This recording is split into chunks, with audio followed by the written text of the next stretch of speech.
And we're here! Hello, everybody. Welcome to tonight's DM Chronicles one-shot. I'm very excited for tonight. We have a very, interesting premise, which I'll get into in just a moment. But before we do, let's go ahead and have, our players tonight introduce themselves. So Stella, if you would like to go first.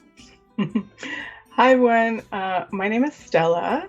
I go by she or they pronouns, but my character tonight is he, him, hence the drag. It's my first time ever doing drag or doing cosplay, so for all you folks in the chat who are probably really good at this kind of stuff, cut me a break. I'm trying, and I'm doing this whole thing in character. Yeah. I'm excited. And where can they find you online? Oh yeah, that's important too. So I'm everywhere on the internet as Saint Stella. I'd love if you follow me on Twitch. I also run D&D and variety stream, and I'm going to start doing flexibility and mobility classes, and I do all kinds of stuff. So yeah, come hang out. Awesome. And then next we have someone who's been playing a lot with me lately, Nani. Welcome back. Hello, I am Nani. I am a spooky nerd from Edinburgh, and I use she, her, or he, him pronouns. You can find me most places as at NaniPlod. I'm currently most active on TikTok and fairly active on Twitter, and I'm doing a few kind of character creation streams on Twitch. I'll put something in the chat in a second. And I do horror theater and stuff like that. I stream with Dragon Wheel 00 on Twitch every Sunday with a bunch of different one-shots and bits and bobs. That's Awesome. me.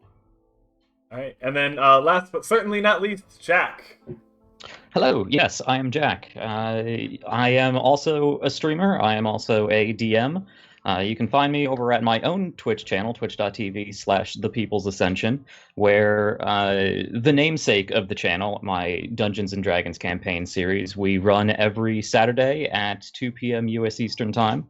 It's been going on for a little bit now, but we're just about to kick off a new chapter heading into a new province. So if you're looking for a new show, now's a great time to jump in. We're going to be exploring a murder mystery on a boat and the repercussions of all the deaths on the next episode. Anyway, I'm also a variety streamer and do a number of different things throughout the week, and you can catch my schedule over on my Twitch, and I'm also on Twitter and Twitter mostly, really. Twitter I'm everywhere, Twitter. but yeah, Twitter and also Twitter. We're all over the place, but Twitter is where I most frequently post. So People's Ascension. On Twitter, that's PPLS Ascension because it wasn't long enough for URL wasn't long enough for the actual name. But you can find me. Check out my Twitch channel, and you can find everything that I do there. Also, Absolutely. Super excited as always to be playing with some fantastic people in Brovin, who is always a great DM and always just rolls with the shenanigans that we come up with. Thank you. I really appreciate that. And all of you, I've played with all of you before, and super excited. You're all wonderful, and everyone out there, you should go check out their stuff. They all make amazing content. Nani, I need to look at your TikTok sometime, because I'm not on TikTok yet, but once I am, I'll be sure that I'm watching your stuff. Because it's in the works. I actually did mention, I mentioned this stream on one I posted up earlier, because I just had to share the disgrace that is this character sheet. Awesome. Okay, now before we get started with tonight's one-shot and introduce the characters, just a bit of background on what's happening tonight. So these three wonderful players have, in creating their characters, rolled for just about every aspect possible to create them, which has led to some interesting combinations, some less than ideal statistics, and yeah, so you may see some things from our players that are a bit out of the norm. Yeah, and also I would like to thank Nani personally for giving me the idea of this one shot. And also to apologize to all of the players in advance for probably some terrible things that'll be happening. But anyway, with all of that being said, let's go ahead and get started. I'm so excited for this TPK. I've only had one so far. I hope we don't have another, but you never know. Terrible things in the DMC table. So, we start tonight in a dimly lit library as a low burning hearth lets off a faint orange glow. Bookshelves full of books from floor to ceiling cover every wall, and in the center of the room a small ornate chair seats a man in long blue robes, wearing a mask made completely of wood that has burned into it 3 stones, sort of round but textured. Just simply a simple design burned into the mask, and then looking down onto his robes on the left side of his chest, encrusted in gold is a diamond with the letter C in it. He holds in his hands a leather tome, which he closes and sets down onto a small wooden table next to him. He stands up from his chair, and before him the bookcases start to release pieces of paper. 3 in particular that flutter around and come to a rest before him, beginning to grow brightly with this yellow-white light. As they light up the small library, increasing in intensity, the lights begin to grow, taking humanoid forms, and one by one dimming again to reveal articles of clothing, features, people. The first one, as it dims, this one is Fierstench, if you'd like to describe your character. Yeah. So in front of you, you see, like, pretty tall orc man. He carries himself pretty, like, sort of, like, proudly, wears more capes than seems to be necessary for a fighter. Lots of hair, braided, dark facial hair. A little more swagger than you normally expect for an orc. Prefers to go by Bucky. Bucky it is then. His full name is Fierstench Buchanan, and he wonders why the fuck his parents would name him Fierstench. It's weird.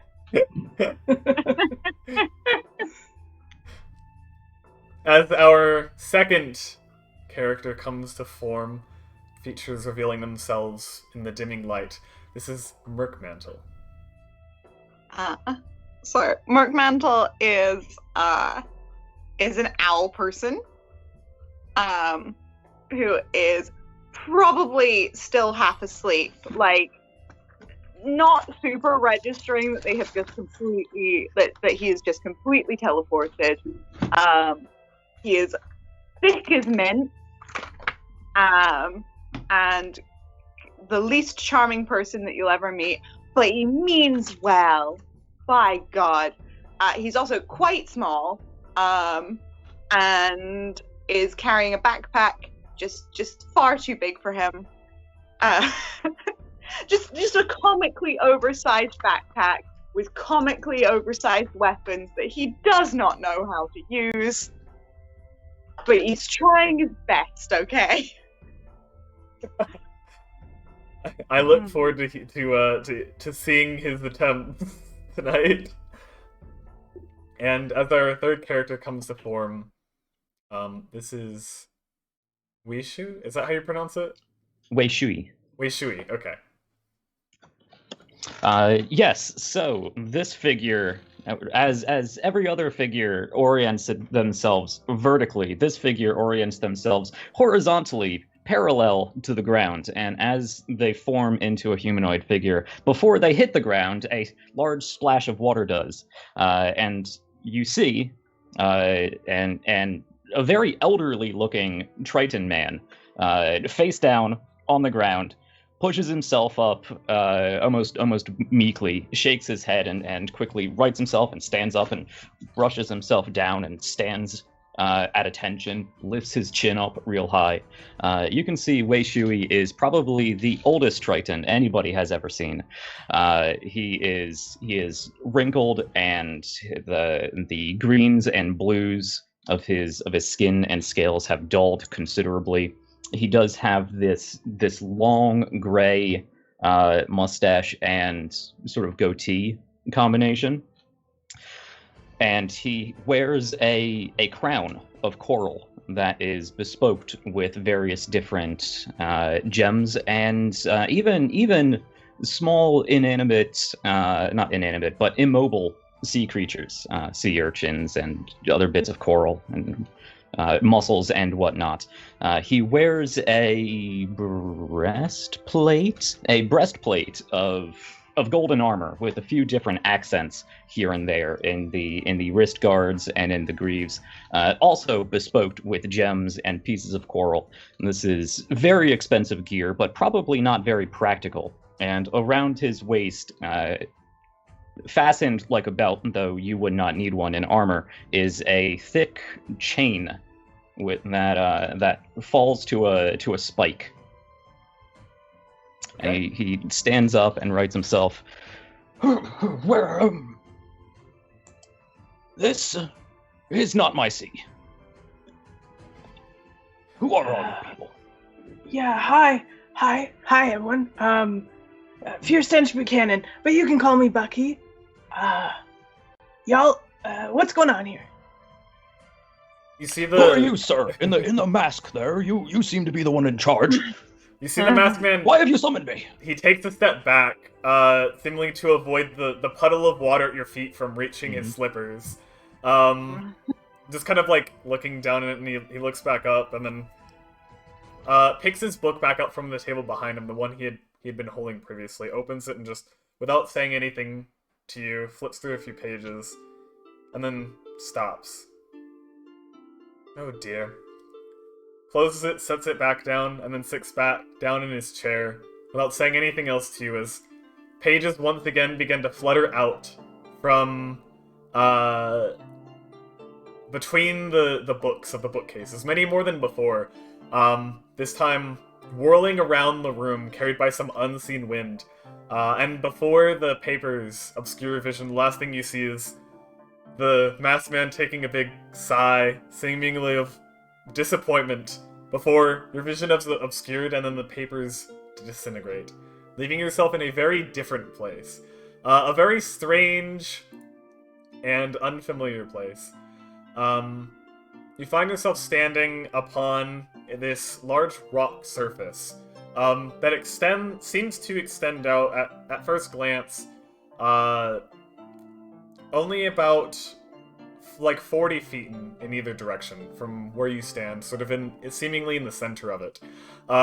Looking beyond, there is a sky of a purplish blue with colors swirling about, and you see floating in this space large rocky spheres of different kinds, some glowing with this bright orange-yellow light, and as you see waves of flame apparating off of them.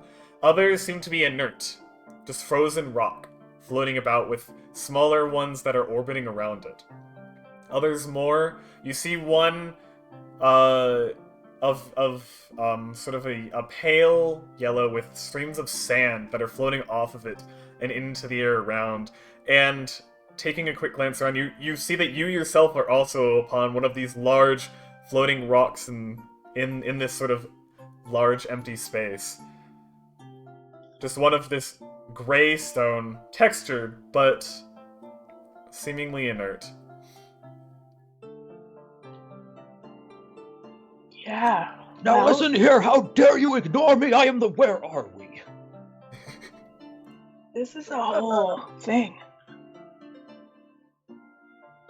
Great. Okay. Well, I guess first question.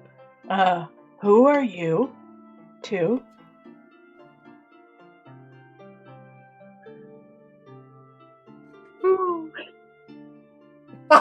Okay.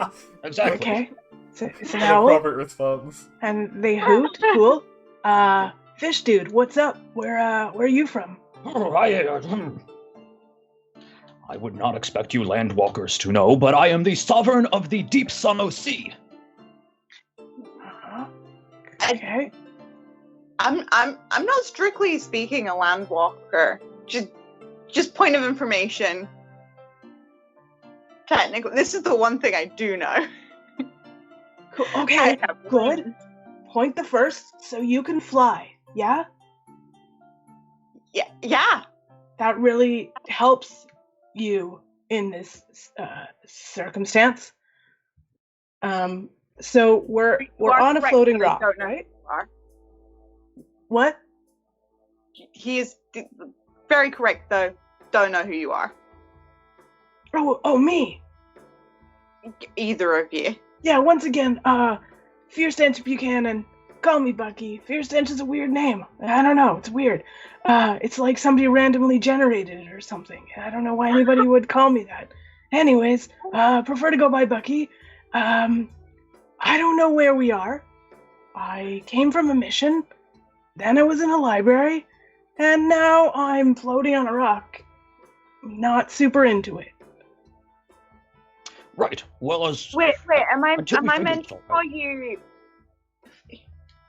Beer Stench or Fucky? You know, Fucky is really funny, so if you go with that, I'm totally okay with it. Generally, I go with Bucky. I don't know if there's, like, rules against profanity in this world, so either one is cool. It's fine. I've been on this stream enough to know that at the very least it doesn't get pulled. Now, very, very well, whoever you two are. Until we get this all figured out, I will make you my retainers until I figure out how to get home. Now, until then, you can address me as Sir or Your Eminence. Now, Yeah. let's figure out where we are and how to get back to the Sun of South. Okay, do we I see go any... and march forward in some random direction, Okay. walking with all the confidence.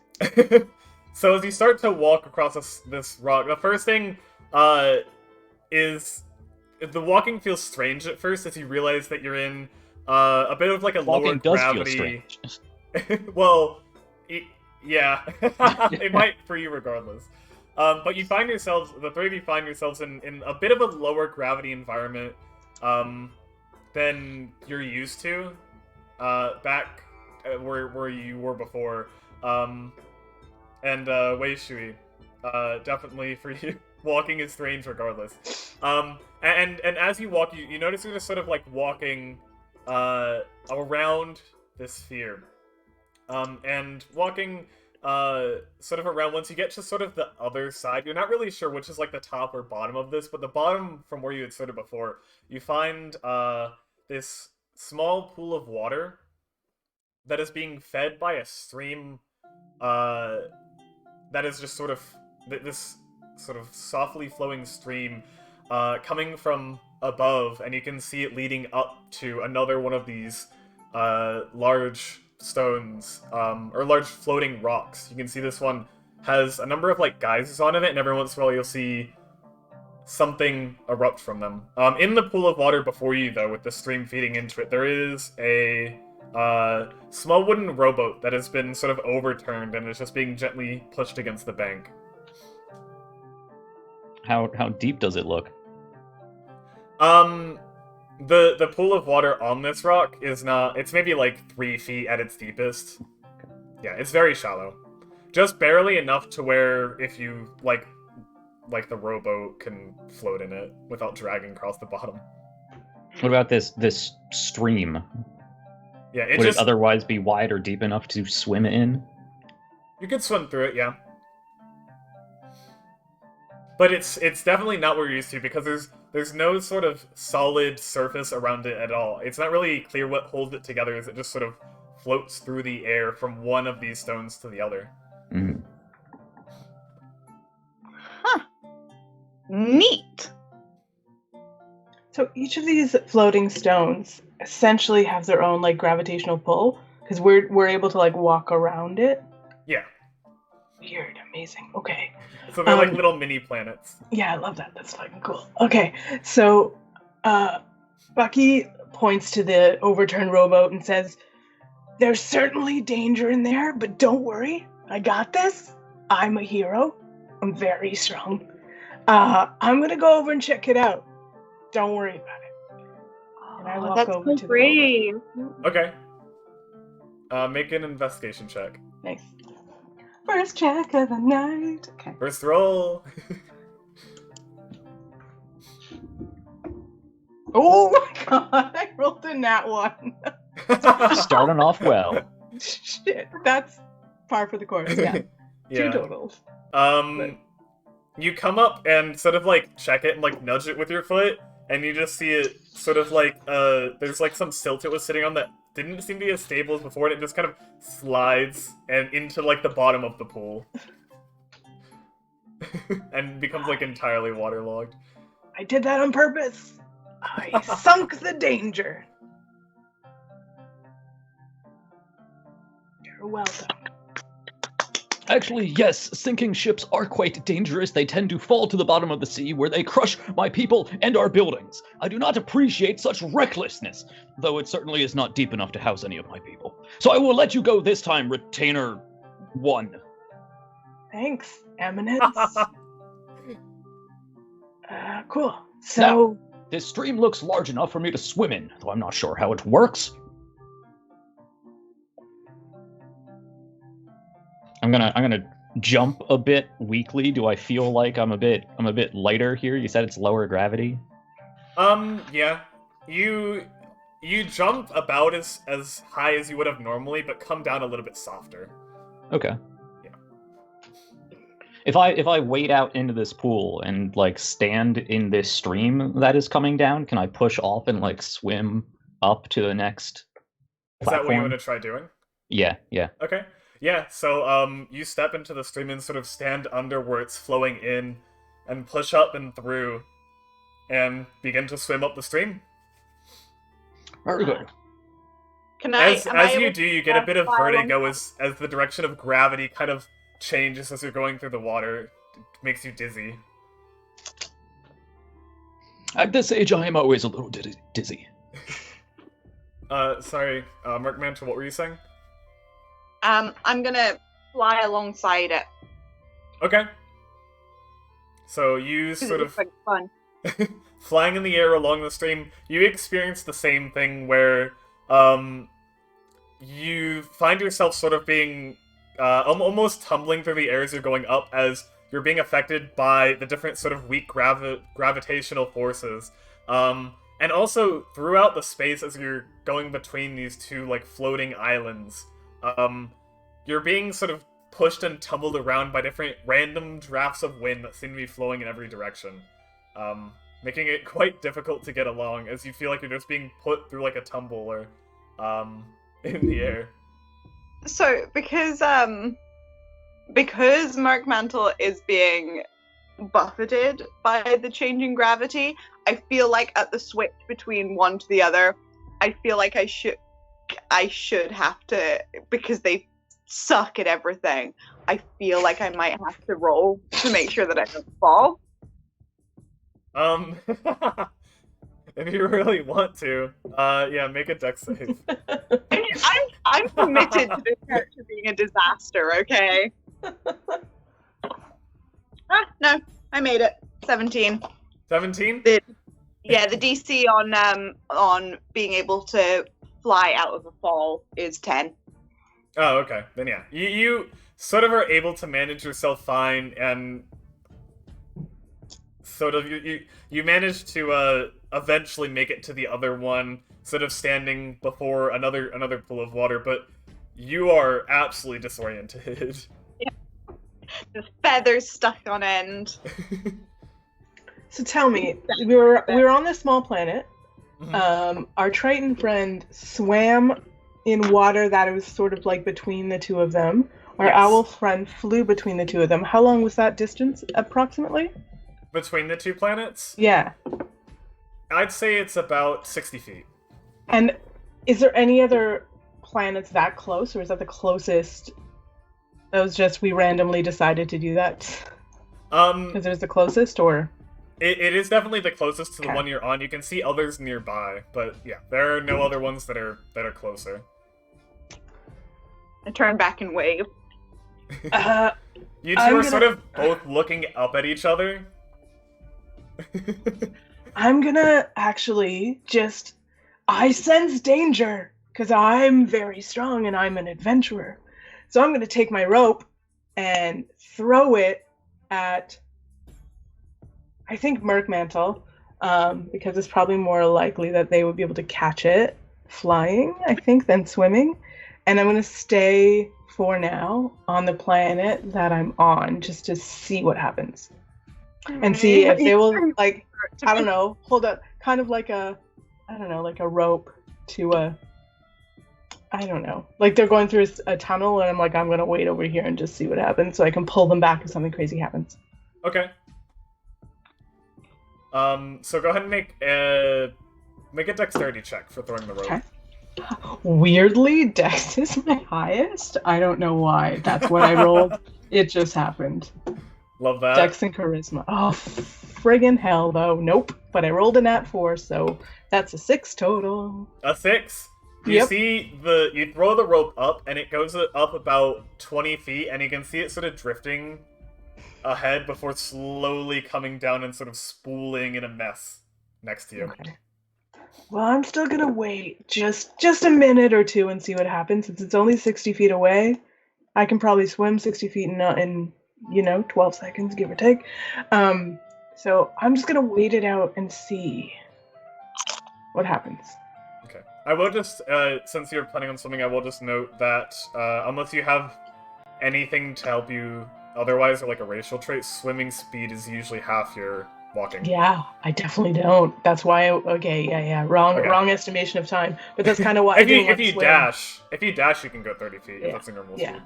But Okay. that's why I was like, I'm probably not like a especially good swimmer. I don't want to fall into this like massive space. That's why I'm waiting. So I'm gonna just chill for a second. That's only having to swim for like 30 seconds.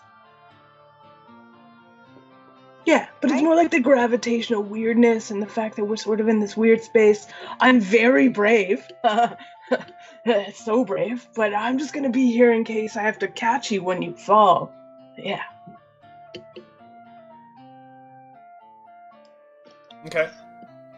So then the two of you that have gone to the other planet, you make your way, Mergmantle landing, and Wei Shui, eventually making it to a pool on the other side that sort of seems to be feeding the stream that you just swam through. Is the pool any deeper on this side? It's a little bit deeper, and a little bit wider as well. And you can also see like you could see this before you got on, but the rock that you went onto is also about like 1.5 times the size you just came from.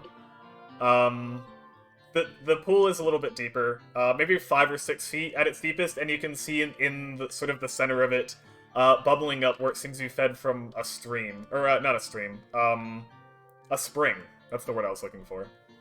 A spring that is sort of bubbling up, filling this with water that is sort of feeding the stream that you just swam through. Can I just take?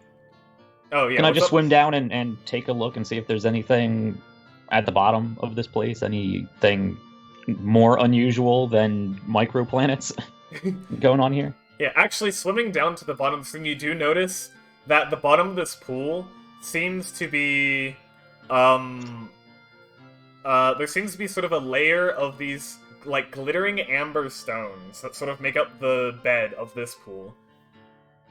I take a nice big handful of those. Okay.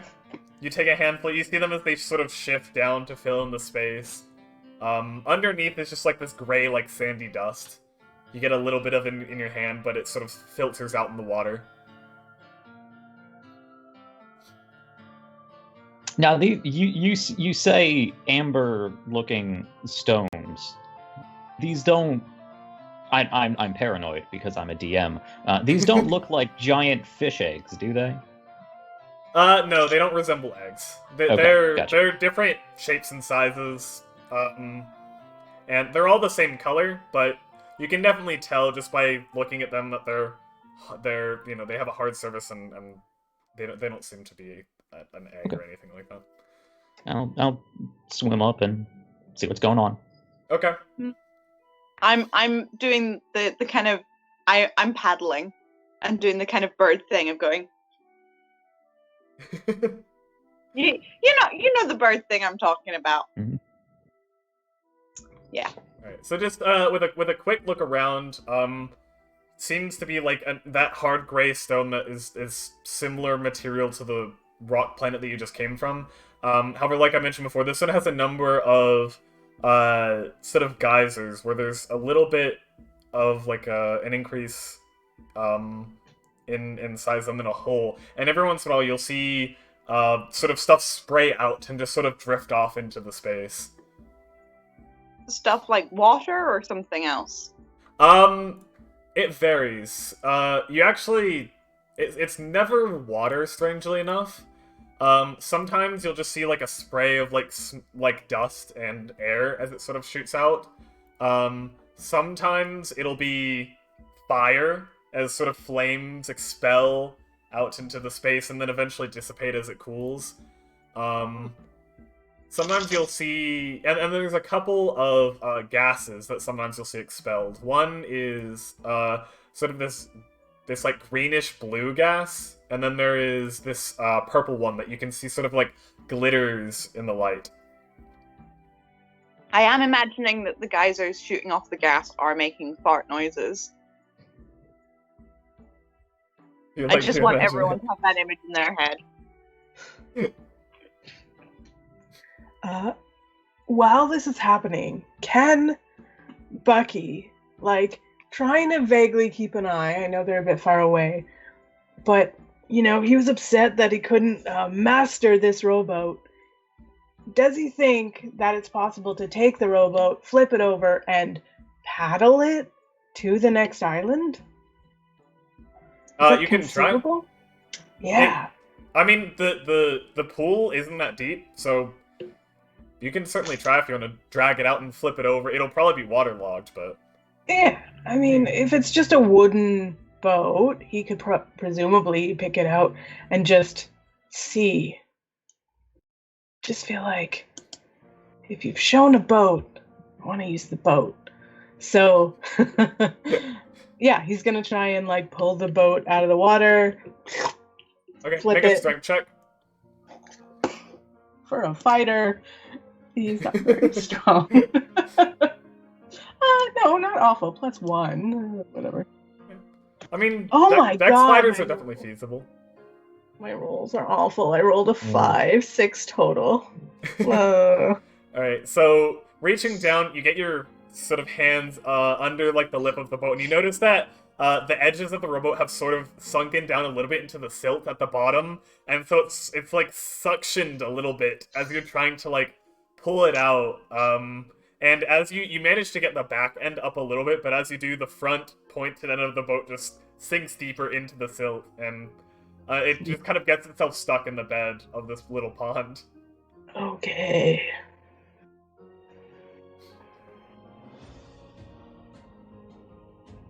I whisper over to Merkmantle, silly landwalkers, don't understand how water works. That's fair. And Merkmantle and Wei How Shui, does water work?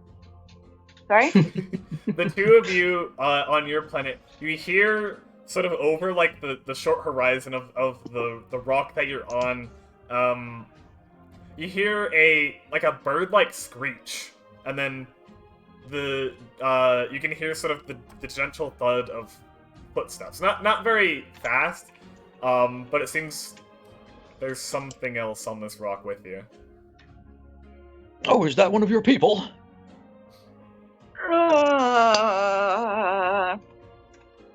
Maybe? All the feathers are just up. Well, very good. As my retainer, I also appoint you emissary to other bird people. Now go figure out if they know where we are. I start to take some sort of hesitant steps towards where I'm hearing the sound.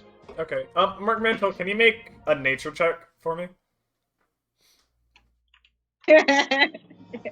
I can try. Mm-hmm. That's gonna be a 9. Okay. So being sort of like like an avian one yourself, the screech was definitely that of a bird, but it sounded angry.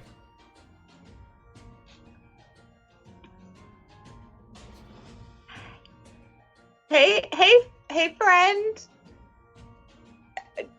What? How's it? How's it up?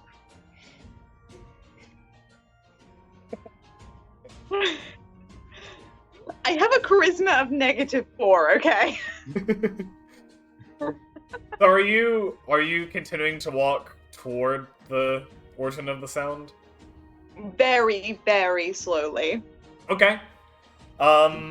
Sort of stumbling over your words and holding your what was it that you are wielding again? A greatsword? I've got a longsword or a glaive. Okay. And which one are you holding right now? Let's say the glaive, just because it's slightly more interesting. Okay. So sort of holding the glaive close to you, you're slowly taking a step, just trying to peek over the horizon. The first thing that you see the sort of top of a wing. A little, maybe just a little bit larger than your own. And sort of as you're coming up, you're seeing that whatever this creature is, they're not much larger than you. But the next thing you see after sort of seeing the top of this wing, strangely enough, is antlers. And then you see sort of a feathery back that comes down to a tail, and 2 large bird-like feet. Just sort of walking and peeking up, and it slowly, hearing you sort of approach behind it, turns around and you can see that it's this large bird-like creature, but with the face of a stag and these like big 9-pointed antlers. And as it opens its mouth, you see that it has these sort of big pointed teeth that come out a little bit to form like a beak-like structure on its face. And it looks mangled and disfigured, like it's 2 creatures mashed together in a very distasteful way. And it lets out another loud screech. Your effiments, not an owl folk. You also notice, as you approach it, it sort of threateningly raises both of its large wings, and you can see that the wings, while definitely large enough to carry a creature like this, have been seem to be picked of its feathers enough to the point where it would likely restrict this creature's ability to fly. As soon as I hear that screech, by the way, I would be like, oh, well, Bucky to the rescue! And I would start swimming. Okay. Right. Your poor wings. You okay, friend? It's starting to walk. It's still like cautiously walking towards you, but it still has its wings up. It definitely, and I mean, you would be able to tell this, but it definitely appears to be threatened and would likely lash out if you got close enough. Oh, I'm gonna start backing off. Okay. As you're backing away, it's not rushing you, but it's keeping pace. Sort of keeping the distance between the two of you consistent as you're backing your way back toward Weishuri. Am I able to tell that it feels threatened? Yeah, with its posture, you definitely are. I am going to stash away my weapon. Okay. And sort of kind of do the sort of no weapon kind of movement. Okay. Does its demeanor change at all? Are you still backing toward Wei Shui? Yeah, but I think I was still a fair. Like, I'm kind of backing off, but at the same pace it's coming towards me. Right, okay. You see, as you put your weapon away, it seems like it's still definitely wary of you, but it seems to come a little bit. Actually, can you make an animal handling check? Believe it or not, this is one of my better. Good. It's Meanwhile- still a 0, but that's gonna be a 5. A 5? You cannot fucking roll tonight. Wow. Yeah, it's still got its eyes locked on you, and its wings sort of up high. It doesn't seem like sheathing your glaive made too much of a difference. It still considers you just as much of a threat. And about this time, Bucky, you've made it and sort of dived into the pond and then surfaced and come up just to see just in time to see Merkmantle slowly backing away and putting her glaive back. And you hear the thump of heavy footsteps in front of her, but it's just over the edge of the horizon, and you can sort of see the tips of the wings coming up, walking toward her. Oh, good, you figured out how water works. Perfect timing. Retainer 2 over there seems to be having some trouble, so I suggest you go make sure she's still alive. I was really gonna try and sneak up on this giant creature, but yeah, go ahead and talk loudly with your big talk. Cool, great idea. You're cool. I talk with authority and command. Sure, but don't worry about it. We'll talk about that later. So I just start, like, I guess, strolling up behind Merkmantle, but, like, puffing up and like doing the sort of, like, you gonna fuck with my friend look? And then I see this thing and I, like, for a second, maybe I'm like, shit, you probably are gonna fuck with my friend. Nope, it's fine. I got this. Just behind them, like, yeah. Okay. So as you start to walk forward, as soon as you sort of walking, you can see the antlers appear, and then the head and more of the wings. And as soon as you start walking up to where the head is over the horizon and it can see you, its gaze immediately shifts from Merkmantle to you. And you can see the wings rise up higher, and anger begins to fill its face as it opens its mouth and lets out this terrible screech, and immediately starts to rush towards you. At this point, I'm going to need everyone to roll initiative. Damn it! I was gonna try something. No. I was also going to say I am walking up with him, just Okay. keeping like a 10-15 foot distance. Got it. Okay, that's not too bad. Let's see.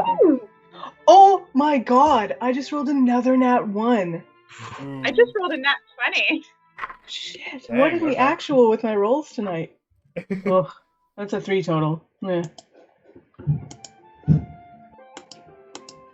Alright, wait, Shu, what did you get for initiative?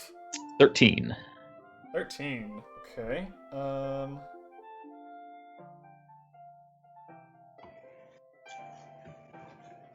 So then. And then.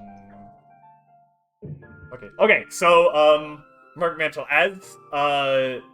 as this sort of bird stag combination of a monstrosity, it starts to sort of rush past you, seemingly heading for Bucky, and you'll be first on this initiative roll. So, what would you like to do?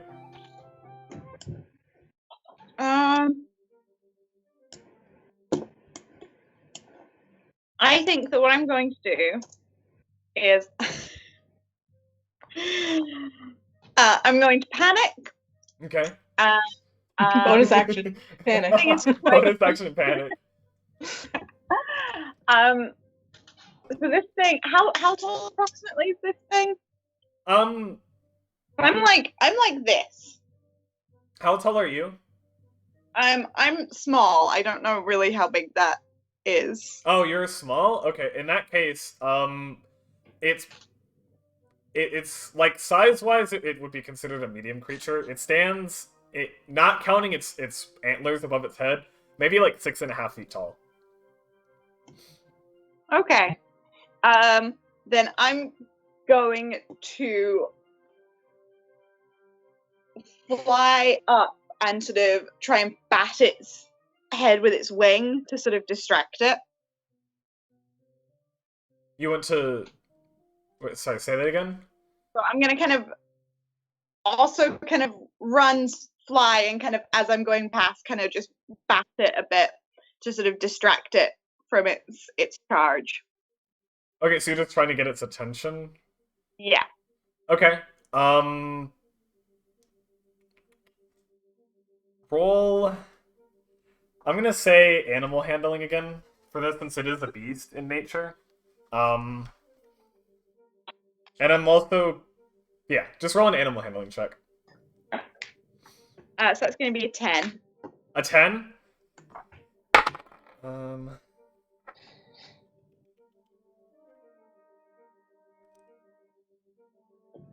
Okay, so, as you sort of fly up and bat its lightly feathered wing, as it's charging, even though it seems to be, like angrily focused on Bucky, it stops for a moment and sort of turns towards you as it's, like, trying to shake off whatever was batting its wing.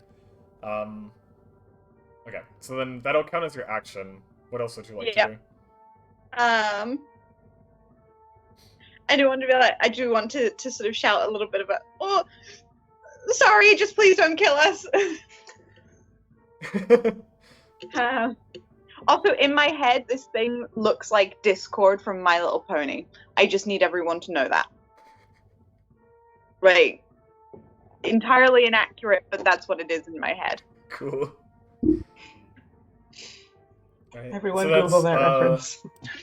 Yeah, I'm outing myself as a former brony here. Yeah! A recovered brony. A recovered... So is that it for your turn, then? That is it for my turn.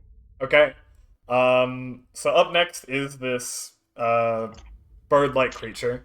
It was originally going for Bucky, but you did manage to distract it. No, why?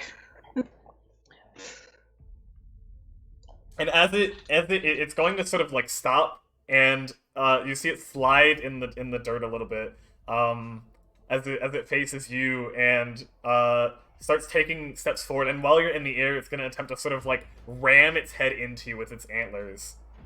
Okay. That went off the table. Let's try that again.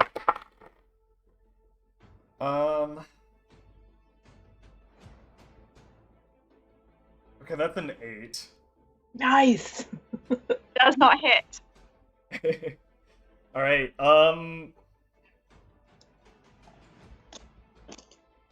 Wow. I think that's all it can do. So that'll be it. I rolled terribly on that one. It's contagious tonight. That'll be it for its turn. As it just sort of like tries to ram you in the air, next to it. So Wei Shui, you're up next. Okay. Yeah, I'm just going to continue striding up confidently until I can see this thing messing with my retainers. And I'm going to pull one of those pebbles out of my pouch and I'm going to shout at it, "Now listen here, you creature! You get out of here! I need at least one of these retainers to survive! Just show me on my journey!" And I just start chucking little pebbles at it, like, "Get out of here! Get! Okay. Can I roll an intimidation check? Oh my god. Sure, yeah. Okay. What That's is what you're happening? attempting to do. You're attempting to sort of scare it off. Oh no! You That's bat a it with its 16. wings and The he throws 16? pebbles at it?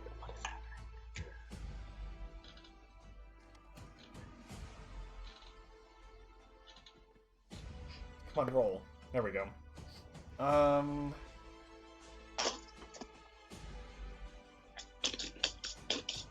Okay, so, as you're sort of just, like, yelling at it and chucking little pebbles... Are you throwing, like, the amber rocks that you picked up? Yeah. Okay. Yeah, just sort of throwing those, and you can see them just sort of, like, bounce off its body. as the horrible stag head with these like disfigured teeth turns towards you, and it lets out this loud screech, and it seems to be focused on you now, as you guys are just sort of like keep changing the direction of its attention. We're pulling it, essentially.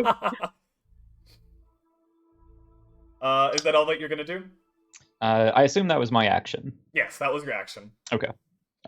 Then let's just go with yes. That's all I got. All right, Bucky, you're up. Okay, I will say to my friends real quick, what? And then take out my long bow and take a shot. The only Okay. thing I can do good. Hopefully, I probably just jinxed it, but let's see. Yeah, hopefully that's a 24 to hit. Yes, that definitely hits. Okay, yeah, I got a +7 on that. I don't even know how that math worked out, but it did. Not a ton of damage, but let's see. Oh, not bad. 10 damage. 10 I rolled an damage. 8. Okay. Yeah. And then I will. That's it. I don't think I'll move.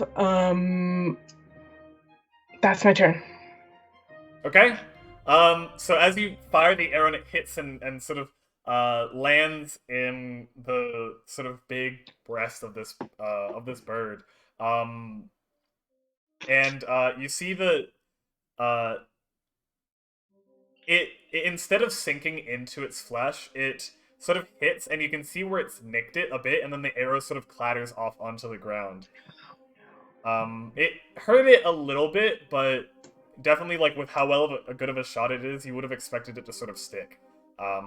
That's bad. Okay. Because that's the only thing I can do. Y'all. Cool. Alright. And then, so back to the top of the round, to Merkmantle.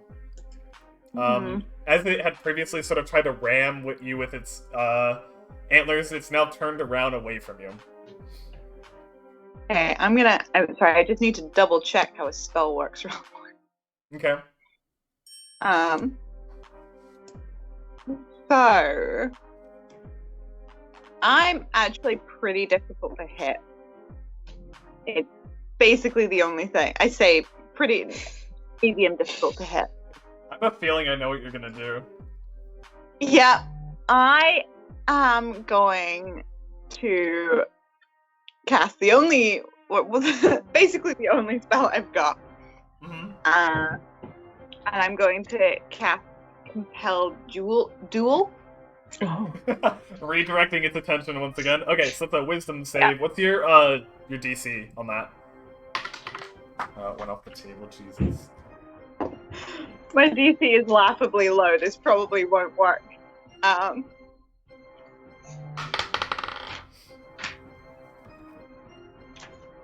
What is it?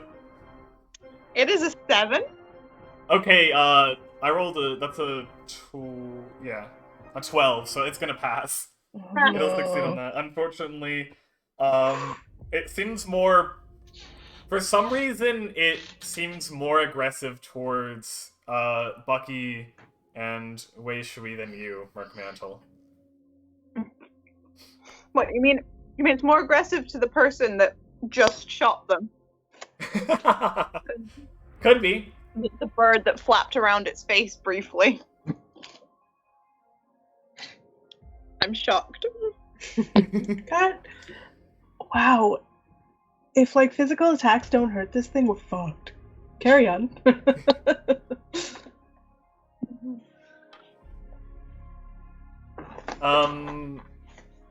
Is there anything else you'd like to do? That's everything. Okay.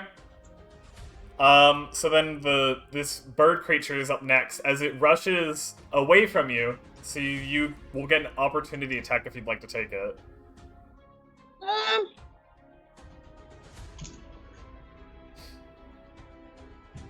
Am I able to do that? Because I think I'm flying at the moment, so I probably need to land to do it. I'm not entirely sure how arms and wings work for owl folk. As long as you have a melee weapon, I don't see any reason why. Like, flying shouldn't affect opportunity attacks. You can still take one if you'd like. I might as well. I'll give it a shot. And give it a hit. Am I able to give it a hit with my glaive if I don't have that out? I'll say you can take it back out and sort of get a swing on it as you were. I'm probably gonna miss either way. Let's be honest. I can say, like, even though you put it away, you were sort of ready. As you saw Does a that. 12 hit? A 12?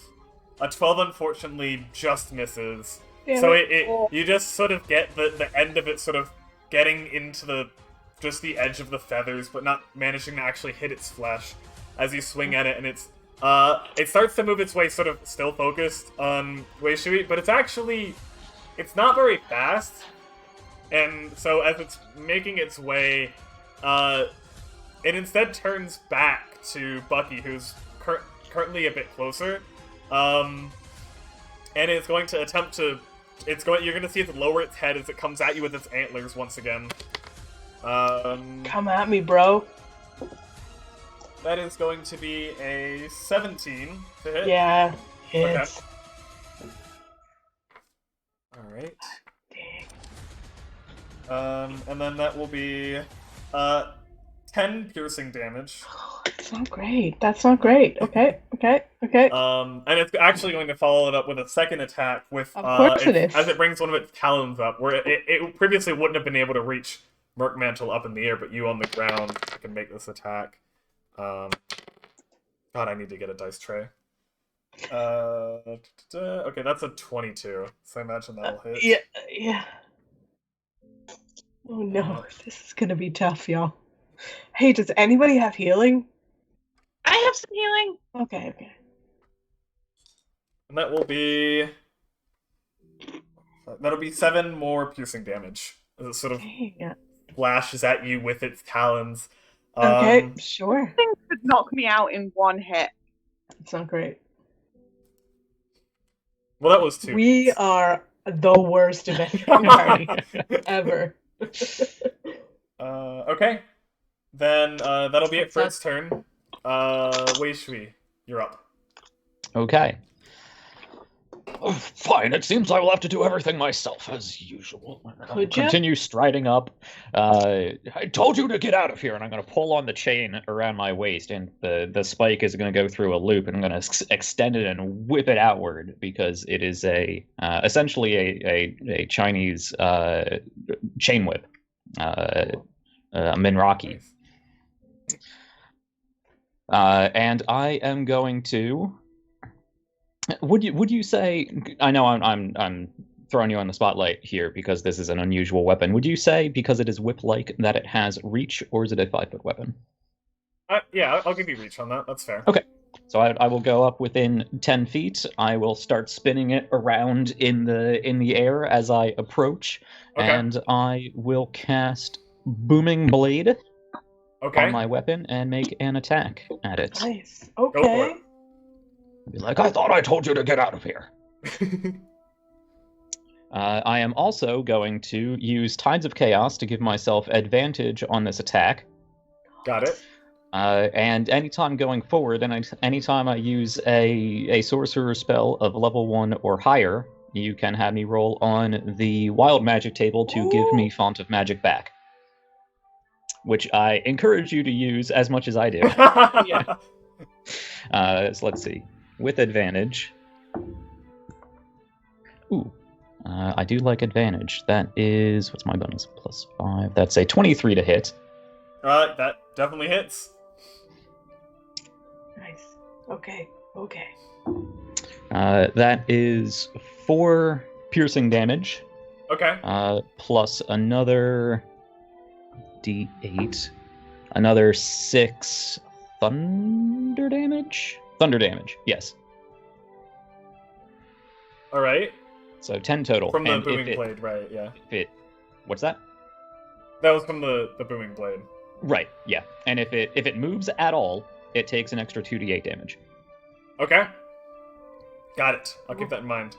So yeah, as you sort of send the sort of end of your spike chain out at it, you can see where the spike impacts again. It cuts into it, but the wound it's sort of like beneath its feathers, its flesh seems to be hard and resistant to your attack. But then the thunderous wave that follows it, you see it like stagger as it impacts and like knocks the breath out of this avian creature.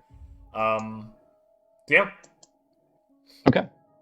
Then, because I'm assuming I am outside of its reach, I'm just going to take a 5-foot step back as I continue to bring the whip back around. Okay, it does not get an attack of opportunity on you. Awesome. That's all I got. All right, Bucky, you're up. I first say to my friends, well, I'm very heroic, but this thing doesn't seem to be very soft, and I'm not into it. I literally have no magic, so I will shoot my longbow at it again, and I will take disadvantage on it, but can I try and shoot it like in its eye or some area that looks like it might be more vulnerable than what I've seen its flesh is? You can definitely try. Yeah. But Do yeah, want you me will to have take disadvantage on because that? you're in melee range. It's worth it. Like, I got a high bonus. It's to try and get some realistic damage. So an 18 for the first roll and a 24 for the second roll. I have a +7, so it's not bad. Okay, 18 then. 18. 18 definitely hits. Good. Okay. So I even know with that as changes close things, as it's sort of standing right up next to you, let your arrow fly in its direction, aiming for its head. You don't quite manage to hit it in the eye, unfortunately. But you can see where it sort of gets into the sort of the skin of its head and wedges itself like between the two antlers. It does kind of stick, but it's more held in place by the antlers than anything else. 8 damage. 8 damage, okay. Yeah, it's not a ton of damage. Good to Alright. hit, but not a ton of damage. It still seemed resistant. However, you yeah. are still doing damage to it. Okay. At this point, it's starting to look a bit hurt. Okay. You guys are roughing it up a bit. Yeah. That's something. Okay. I'll make sure that I'm a good like 30 or 40 feet away from it. So I don't know how far away I am now, maybe 20 feet. So I'll take another 10 feet back or something, depending how close I am. You're gonna take 10 feet or step 10 feet back. Yeah, because I assume I stayed pretty far back, but I'm gonna go like even because I'm shooting with a longbow. I'll take a good like as much as I can back, like stay 50, 60 feet back if I can. Okay. Depending on where I am. All right. As you step back, it is going to get an attack of opportunity on you. Oh, I didn't think it was that close because I was using a longbow. Okay, if I was in range, then... Yeah, you were in melee range because it came up to attack never mind. you before. Then I won't. Just because I was hurt, I was like, "Fuck this!" But sorry, I thought I didn't realize I was in melee. Fuck that! I'll stay right there. That's fine. Okay. And everyone can see that Bucky's a little busted. That's all. Yeah. Okay. With your turn over, Merkmantle, you're up. So quick question. Smite, you can choose to do that once you hit, right? Yes. That's cool. What makes Smite so good, is that you can activate it once you already know you're gonna hit. Cool. I'm going to attempt to hit it with the glaive. Okay, so you're going up to it. Are you staying in the air? Or are you gonna land next to it? Alright, I would like to stay in the air just because I'm very excited to be playing a character who can fly. Okay, got it.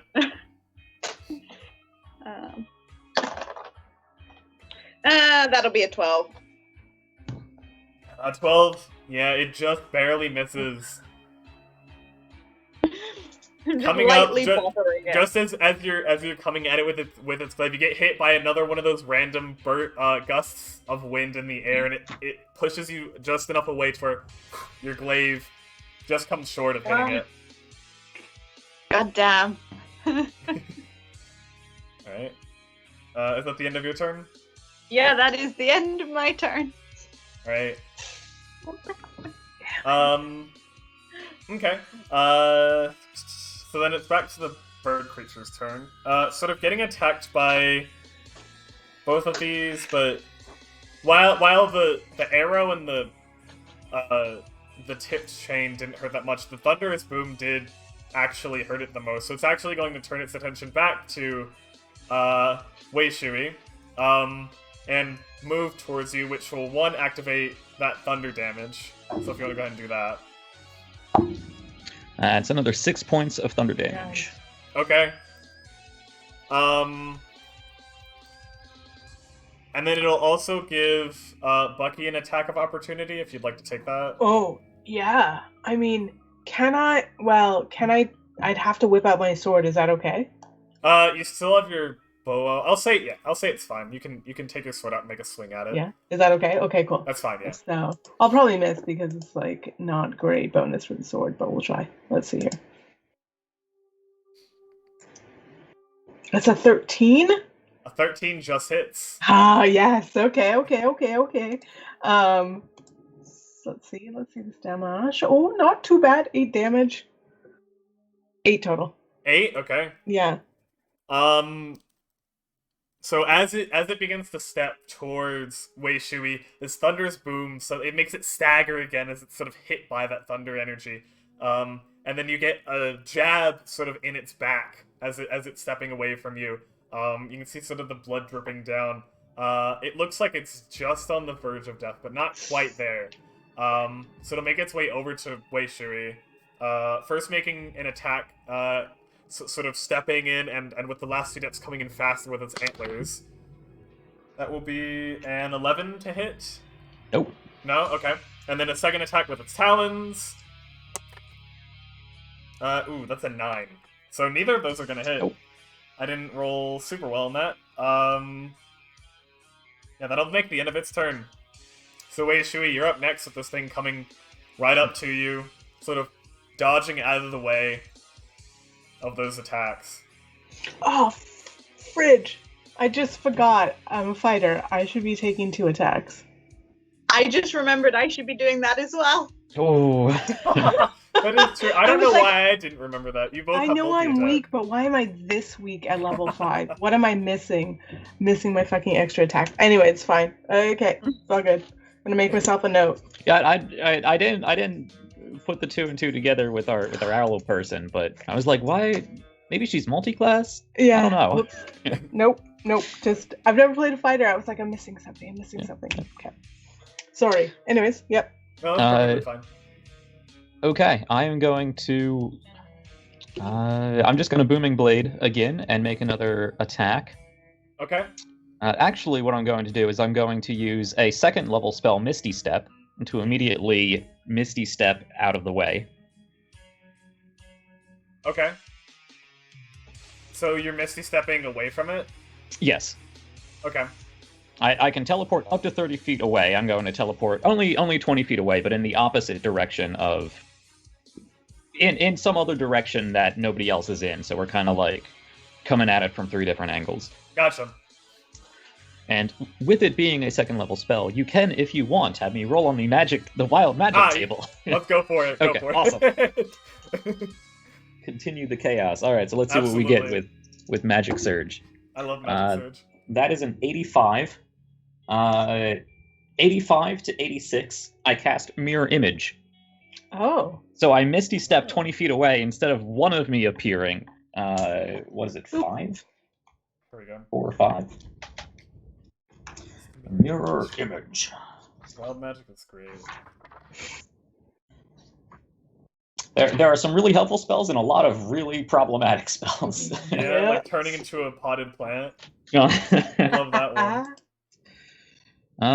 Let's see. 3 illusory duplicates. So I Misty Step. Wow. I turn into this almost fog-like mist, which pulls in one direction, and I solidify and bubble up, almost as if a stream solidifying.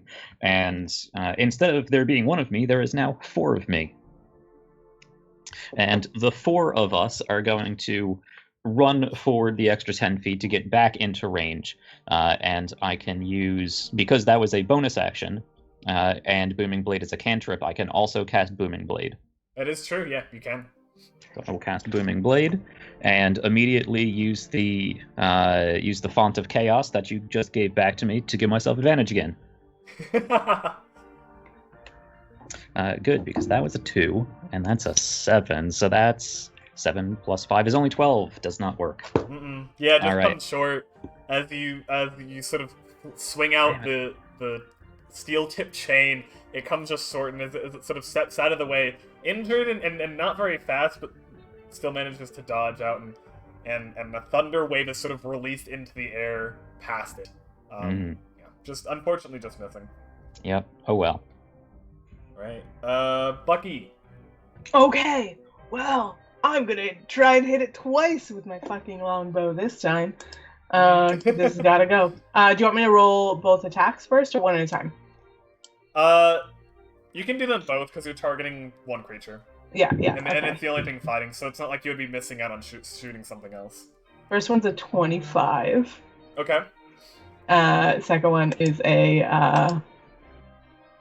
my attacks are good. Oh, nat 20 on the second. Nice! Alright. Ah, So so one hit and then one doubled, right? Yeah, We'll you just dice roll. double what's on the dice, yeah. Yeah.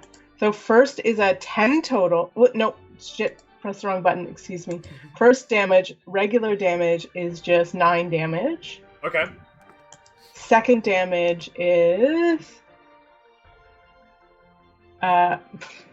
only 8 total. 8? So Yeah. 9 and 8? Yeah. That's 17 and... Okay. Flying, both arrows flying into its back. You see its back sort of arc backwards, and it lets out another screech, straight up to the air in pain. Before its legs, having lost strength, drop, and it collapses onto the ground. Its head sort of back on the ground right in front of Weishui. It is And I dead. say, I told you, I'm a goddamn hero, yo. Just saying, you know? Yeah. I just want to mention, after your opportunity attack, it had 1 hit point left. You came just shy of taking it out. Alright, so yeah, the creature has been slain. All right. What would you like to do now?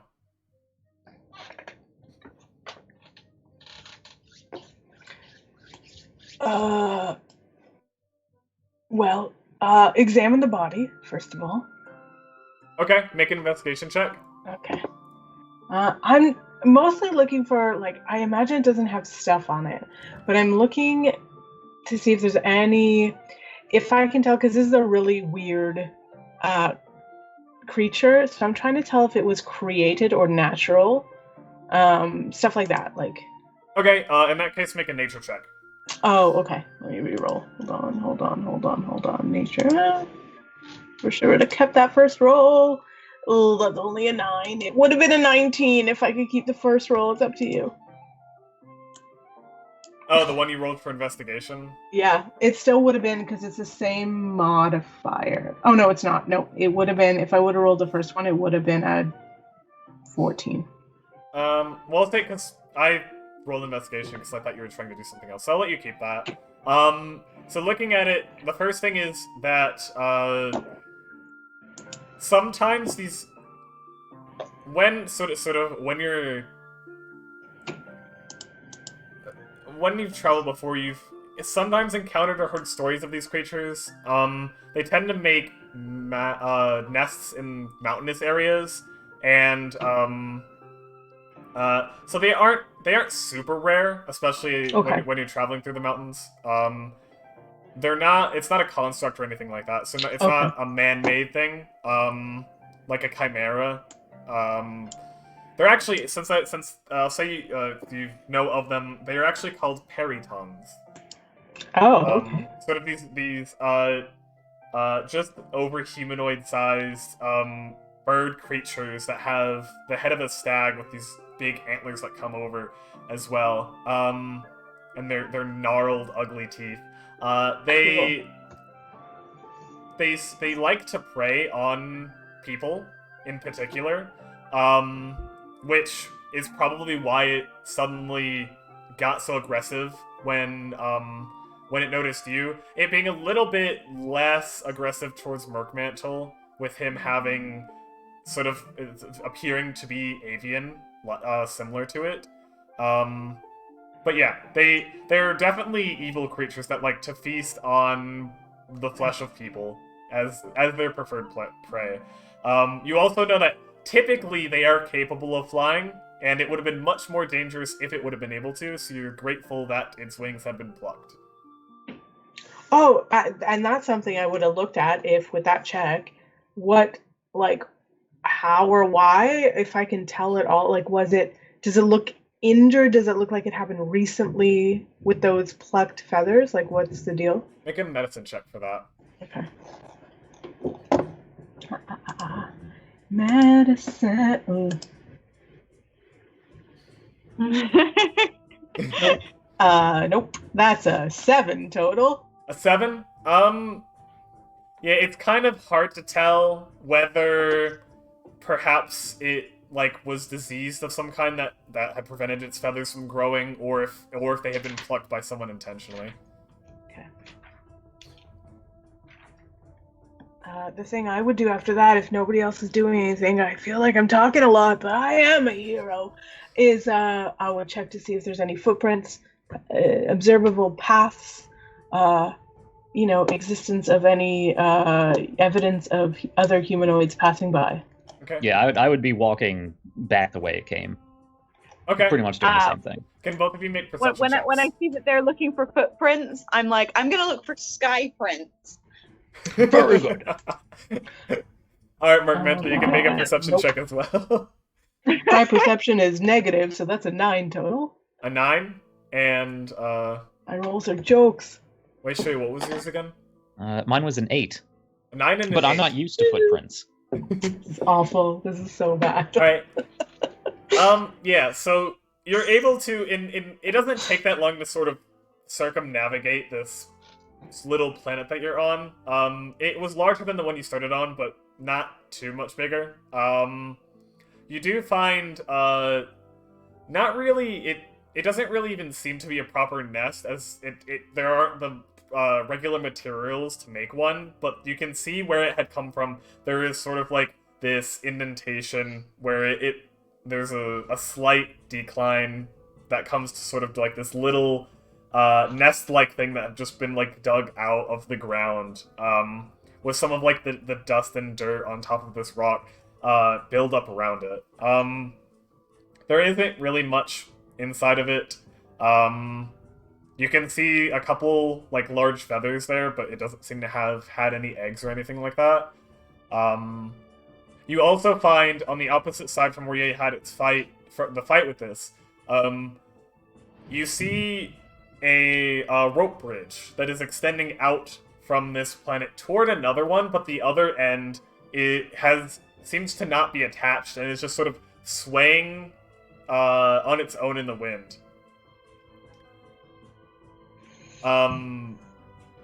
Next to it, there is a stone pillar made of the same material as this planet that has 3 blocks in it that are sort of stacked up inside.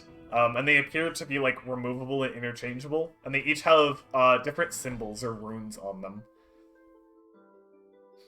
Hold on, can you describe that again? So it's like a pillar with 3 blocks. Yeah, sort of like set into insets inside of it, and there's 3 different runes, which I can describe to you. Okay. And they're so it's in a pillar, but the 3 blocks you can pull out. Yeah, you could like pull them Hypothetically. out. Yeah, and they're all the same size.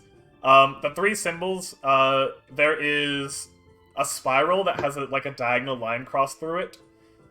There is a diamond that has sort of been bisected into 4 like smaller diamonds to make up the whole. And then there is a sort of 2 triangles set inside each other to make like a 6-pointed star, and then it has a square and then a smaller square in the center of it. They're just stone. These are, yeah, they're like, these runes are like carved into the stone. They're not glowing or anything like that, just sort of engraved into these like stone blocks that are inset into this small pillar next to the bridge. I'm And the bridge gonna go, leads to another. ooh, neat, and pull one out. Okay, yeah, you pull it out and it's just like the stone cube on the one side it has the rune or the symbol. Yeah. Literally, Bucky is like ready to die when that happens because he's been on a bunch of adventures and is like, "Oh no, we're dead now." Nothing seems to change. The rope bridge is still swaying, unattached in the air.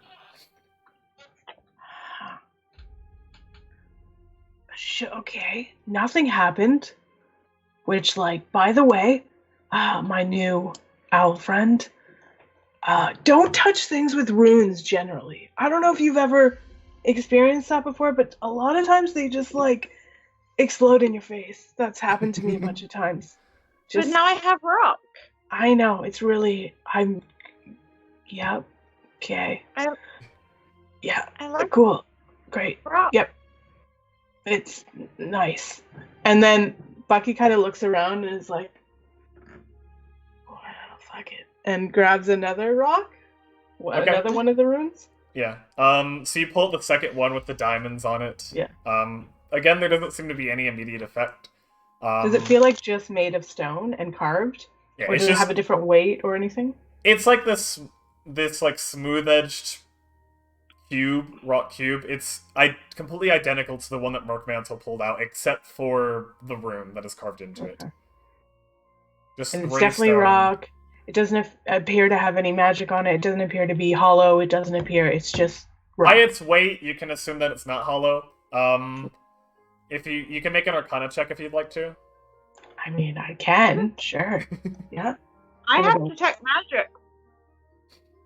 That might be. Yep. Oh my god! I just rolled a nat 4, so a 5 total. Cool. Yeah. It's looking at like the rune and the stone. You're not. It doesn't appear to be magical. Great. It's just a rock that someone sort of carved to be a nice, neat cube, and then carved a symbol into it. You have no idea what it means. Hey, fish, sir. You should grab the third one. I feel like this was meant to be. I suppose you did find a way to fit Sir in there somewhere, so I will let it pass, retainer number 1. I will stride up and I will take the other stone. Okay. Have a look at it. So the third one is the 6-pointed star with the 2 squares inside. Good. Exactly the one I wanted. I'm going to take it, and if they don't stop me, I'm going to take both of their stones. No! And I'm going to just, like, mix them up and put them back in random order. Okay. Oh boy. Oh shit.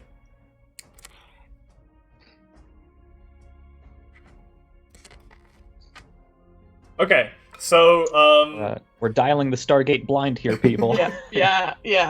You end up just randomly guessing. You put them in the reverse order they were before. First, the 6-pointed star with the squares, then the diamond, which had already been in the middle slot, and then at the bottom, the spiral with the line through it.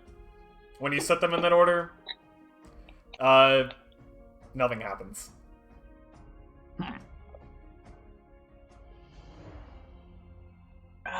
Yeah, you should try that again. Do another roll.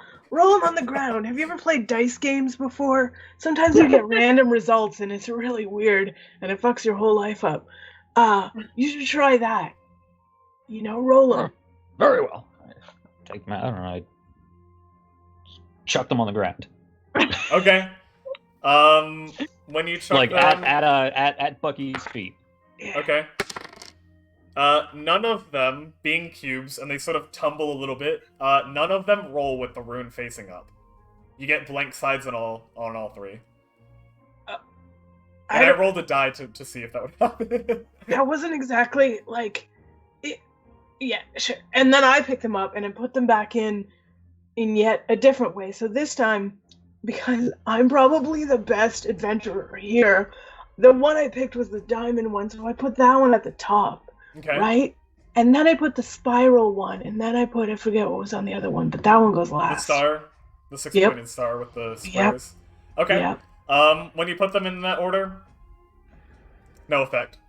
Yeah, fuck this. I started climbing the rope. I have an idea. Mm-hmm. I want to put them in backwards. With the rune on the inside. Okay.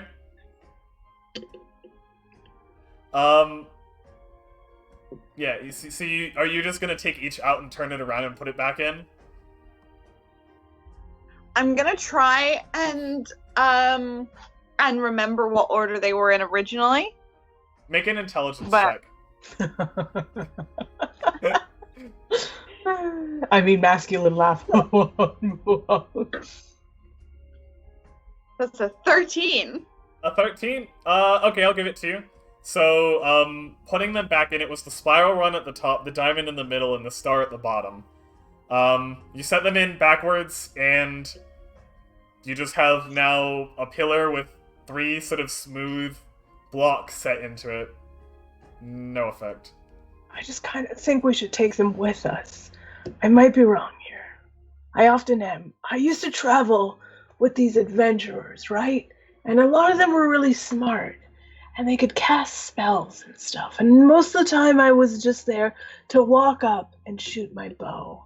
And it worked out really well. And now I'm here with you people. And it doesn't seem like anybody's really smart, no offense. So maybe we just each take a cube and climb this rope to no. I got nothing, friends. I really look at these That muscles. sounds like fun though. That does sound like fun. Yeah. I'm gonna take one of the cubes out. Okay. I'm gonna hold it like a little baby. Which one do you want? Can I have the Diamond Authority one? The diamond one? Okay. In that case, I'll take the spiral one. Oh, very well. And then maybe we all hold the rope at the same time. 1, 2, 3, go. Okay, you all grab the sort of rope of this bridge. So that's swinging dumb. I about. have no idea. It's still sort of just flailing in the random winds up above. Are we going? Okay, here's a question too. Are we heading upwards? Are we heading in a particular direction with these planets? I still feel like we don't have a goal. I need a goal in my life here. What are we doing? It doesn't, I mean, because, like, from where you started, it's hard to tell. Because, I mean, when you walk around Yeah. these planets, every Yeah. direction is up. And there's no Depending on where you defining stand. features of the space itself, right? There's not like, Yeah, I mean, the planet, the next one that is sort of in the direction of this rope bridge, it has more of the geysers on it, but again, it's just sort of this big gray rock. You're just sort of traveling between the ones that happen to be floating the closest, and aren't, like, on fire, or spewing Sure. out, like, Sure. sand everywhere, or just, like, look like they would be very pleasant to be on, and they don't have paths to go to them anyway. So, does it look like the rope bridge that we're on? Does it look like it had been attached to the other one and came loose? Like, is it long enough to get there? It's just kind of loose at the moment. Yes, it does. It looks like I it can could help. be. I can help. yeah, you can fucking fly. Yeah. I'm helpful. I am still gonna like walk on the bridge up until the end though, because I just want to be part of. I just want to be part of the group. The bridge isn't very stable, as it's being sort of flung about by the wind. But you can try to walk on it if you'd like to. I feel like I would attempt, and then very quickly get nervous and just decide to fly instead. Okay. So Yeah, I want to fly at the end and sort of hold on to the end and then fly it over to where I think the to the nearest planet. Okay, can you make a strength check? Yes, I can. I Great. don't know why I'm putting my dice away in the bag. That's 16. 16? Yeah, so pulling on sort of the ends of the ropes, you start pulling it toward the other planet as you're flying there, but between the wind throwing you around and also just like the weight of the bridge and it being, because it's sort of like the wooden boards on it are sort of being caught by the wind like a long thin sail, as every time that you are sort of getting it close, it gets yanked back away from you, and sort of dragging you with it, and just like trying to fly in this mess and drag this entire bridge over to the other planet. Even with that strength, you're not quite able to do it. I am going to keep trying though until one of them calls me off. Okay. So you two are just looking up, watching as Merc Mantle is trying to drag this bridge and just getting thrashed around in this wind. You're doing a good job. Keep trying. Don't give up. You actually see, as she's being thrown around from the other planet above, one of the geysers spews out flames and hot stone, and doesn't quite manage to hit her, but comes maybe 5 or 6 feet away, and so Mental being thrown out. Suddenly, the column of fire appears next to you, and you feel this wave of heat over your body before it dissipates. Oh no. And then I keep trying. Okay. Are there any of these geysers? Are there any of these geysers that look like they're spraying things towards one of these planetoids? Like on the planet that you're on right now? Yeah. There's a number of them on both of the planets. And there's enough that you could find one that is sort of in the general direction of the one you're trying to get to. Okay. I'm gonna go over there. Mm-hmm. And I'll take my stone, and I'll look over at this geyser, and it shoots off intermittently, I assume. Yeah. This stone... Oh, what were you going to ask about the stone? Is this stone large enough to plug the hole of the geyser? The geysers are about 5 feet across. Okay. So the pebbles you have are not going to plug it. Okay. What is shooting out of this geyser? As you stand there and watch it,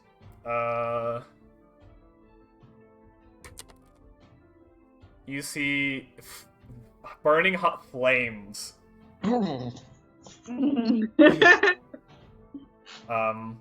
And curiously enough, after 20 seconds later, it spews out something else. That, greenish blue gas sort of comes up in a pillar from it. So it's not necessarily consistent in what comes out of them.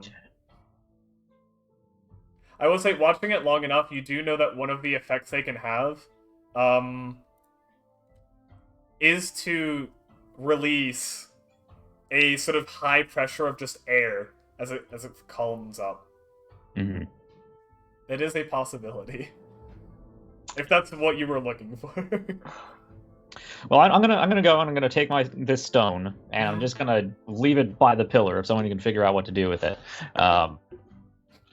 Jack has some ideas, but Weishui here can't be bothered. And I'm just gonna watch this geyser and see if there's any pattern, any way to predict when it's just going to be a pressure wave. Make an investigation check. Oh boy. -4. That's a 9. It's a 9. Watching it for a while, you can't discern any kind of pattern. But you do learn that there are 4 different sort of effects that spew from the geysers, and just the 4 that you've seen at least. There is the fire, the sort of high pressure blast of air, and then the 2 gases, the purple one and then the sort of blue-green one.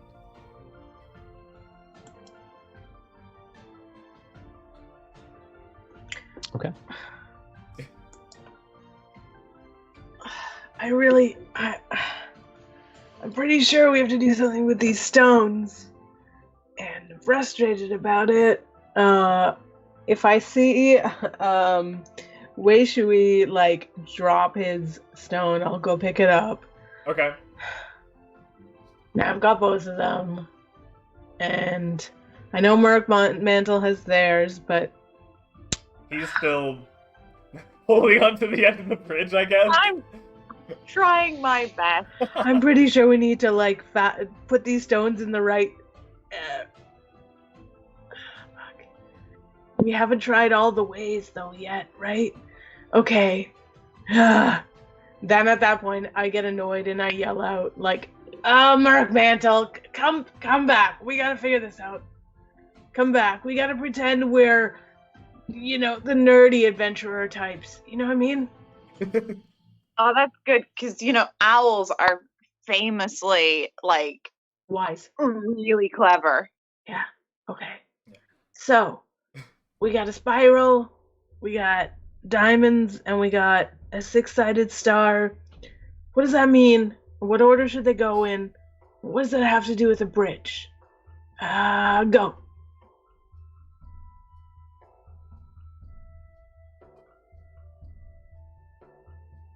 Yeah. I think, okay, so let's do this. In order to give you three a little bit of time to think about this puzzle, we're going to take a quick break, because we're about halfway through what we have planned for tonight. So when we come back, we'll pick back up with where we are now, in this puzzle, and you can think about it, and that'll give us all this a chance to get drinks, use the bathroom, things like that. So we will be back in just 10 minutes, so don't go anywhere. And yeah, we will return soon.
And we're back! Alright, let's pick back up right where we left off. The three of you attempting to solve the puzzle of 3 stone cubes sort of set into this pillar that you currently have removed. Merc Mantle still sort of caught in the chaos of the wind between the 2 planets on the end of Oh no, this I bridge. landed again. Oh, So you I came was back called down? back. Okay, cool. Alright, so the 3 of you are now back on the planet together, trying to figure out these stones. So I will stride back from the geyser that I've been investigating to the other 2. Okay, now, retainers, I feel like I have figured out how we are going to get to the next planet we have here. Now, I've been observing this geyser here, and I see that it has a fairly large hole that must be plugged, and that's where the 2 of you come in. If you both lie down and hug real tight into that hole there, it should build up enough pressure that when I stand on you, that pressure will erupt and send all of us towards the next planet, and there is only a 1 in 4% chance that you will be incinerated. That sounds like good odds to me. So, let's go. I'm totally not gonna do that. Can I have the, great idea, Pops, but, gonna pass. Let's just check out these stones. There's gotta be... Listen, in all my years of being an adventurer, such a strong and beautiful one, you know, there's always something to do with rocks and ruins. It's like a thing. You put them somewhere... That you can tell if something's a rock or a bone by licking it. Sure, yeah, do that. And if it sticks to your tongue, it's bone. I'm gonna lick my That's stone. horrible. Alright, make It's true. Archaeologists do that. make a perception check. Oh, that's a nat 20. It I is got a nat 20 for licking the rock. I mean... licking the rock. It is definitely stone. It is not made of stone. It does not They're stick to your stones. I tongue. think we already figured that out. Fuck. It's the most fucking useless nat 20 I've ever had. It's a stone. Yep, it's a rock. Yep. It is the rock. But I do convey this to the other 2, like I did just figure out something really important. Okay. Great. Okay, keep trying. Let's try another. Okay, think about it. Look at the other 2 as well to check. Nope. I mean, go ahead, but okay. Let's think about this. There's 3 stones. We're standing on stones. They're something to do. Okay, spirals, diamonds, stars. I'm not, as Stella, I'm not fucking good at puzzles at all. I don't know why my brain doesn't work that way. I've never been good at puzzles. And also, Bucky's like, look, this is never my job. I'm having a hard time. I think that maybe being in this is a what's the thing they call it when they try and put you off the right track and they give you a thing but it's not the thing you need to do? It's that. But also maybe it's not that. There is always the geyser option. Yeah, I don't want to throw myself on the geyser, dude. Love your enthusiasm, but definitely you can see that Bucky's still kind of bleeding from the fucking fight. I like By to the imagine way. that as Weishu says that, the geyser behind him just erupts in flames. See, there was the 1 in 4. If we get to it now. Go now. Do you wanna kiss for your boo boos? Yeah. I mean, do you only have a certain amount, or are you good? I've got 25 points of healing for lay on hand. Right, lay on hands. Okay. Do you know what? Right now, I'd hang on to them, but as soon as we see what's coming, I'm okay. I'm about half hit points, but if that's the only healing we have, maybe we save it until something Okay. really treacherous happens. Just saying. I don't know. But just know I currently have Okay. 25 hits for And that's boo-boos. literally the only healing we have, right? In the game is those 25 points, I think. Okay, cool. Cool. That's great. No problem. Okay. Depending how long it takes us to solve this puzzle, that might count as a short rest. Oh, there Yeah. we go. That's actually true. Bucky, I think that's intended for you, so if you would like to roll a d6. For what? Roll a d6. Nice. We got a Yes, redemption in chat. Thank you. Thank you, Theodux. I will roll my cool 3D printed D6. Nice. I got 3. A 3? Okay. So bad, but I'll take it. I appreciate it. Thank you. So you get Yeah. 3 temporary hit points for that. Oh, right. Okay. I'm going to put that in temp. No problem. Perfect. Okay, so those go first and they're gone, right? Okay. Yeah. In a last ditch effort, I'm just going to try one more time with the order of these rocks. I'm going to put them in, I think, I'm trying to remember, diamond last, I think it was, spiral center, stars at the top. I think that's the one we didn't do yet. Okay. Yeah, putting it in that arrangement, there's no effect. For fuck's sakes, I'm bad at fucking puzzles. Okay. That was Star Spiral Diamond. That was, yeah. On the other side of the pillar? On No, the that back, was. Or maybe Yeah. it was looking at the back of the pillar, you don't see. You see, most of it is plain, and then looking sort of at the bottom, you notice there's a small arrow etched into the bottom of the pillar on the backside that is pointed directly down, like right into the ground. I start digging. I'm gonna start digging. Okay. Just digging with your hands, you get through about like a centimeter of silt before just hitting solid rock. I try to clear and see if it's like, I don't know, like a tomb or something. Like if it's just, is it solid rock as in the earth, like the core, or is it solid rock as in it's like something buried that's like a coffin, a rock coffin or something like that. Oh yeah. Clearing away sort of a bit of space, it appears that it's basically just the solid surface of this planet, as it's just like, it's a solid rock sort of thing with a thin layer of silt and dust on top. Is it possible to pick up the entire pillar? Just wondering. You can try. You wanna Sure. try and make a strength check? Yeah, I'm gonna fail, but I'm gonna definitely try. It's gonna be really great. Okay. It's not awful. 15? 15? You Can't be dug that deep. you put both hands around the Yeah. pillar and start to try to pull it out of the ground.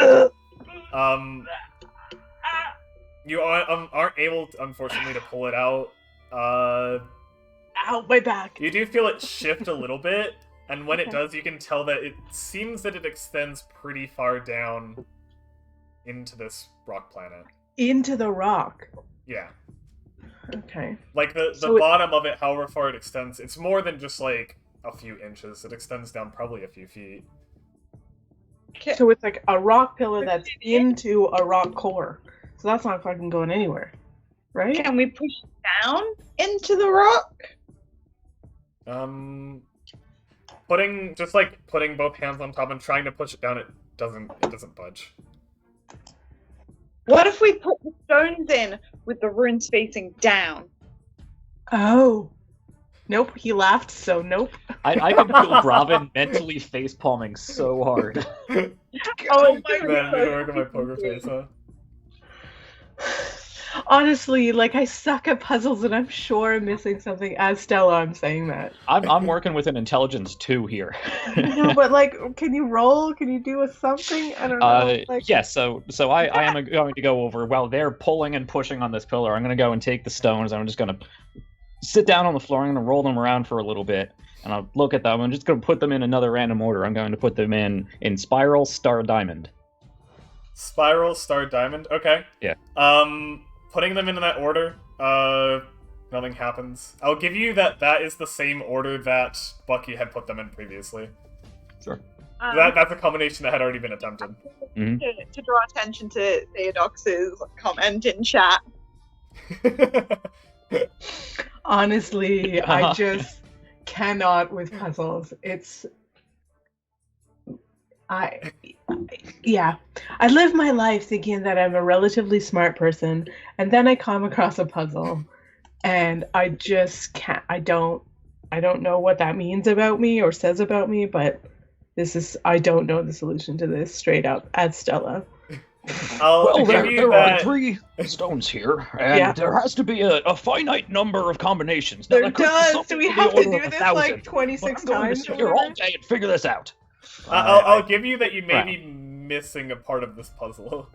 Like, you don't maybe possibly have all the information you need. We don't. That down arrow must mean something. That down arrow must mean something. Do you want to guess another combination? Is there anything in the map? What was that, Nani? Is there anything in the next, maybe? Make an investigation that we might have check. missed.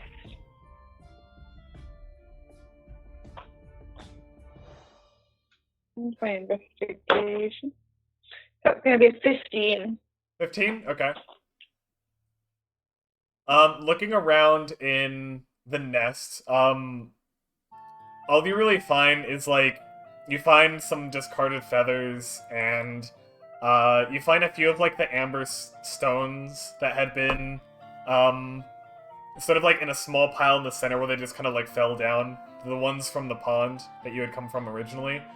Yeah, that's about it. And, yeah, just taking, like, a look around the general area, you do notice, sort of on the far side of the planet, there appears to be another structure of some sort. Okay. There we go. Okay. Oh, I thought you said we circumnavigated the planet.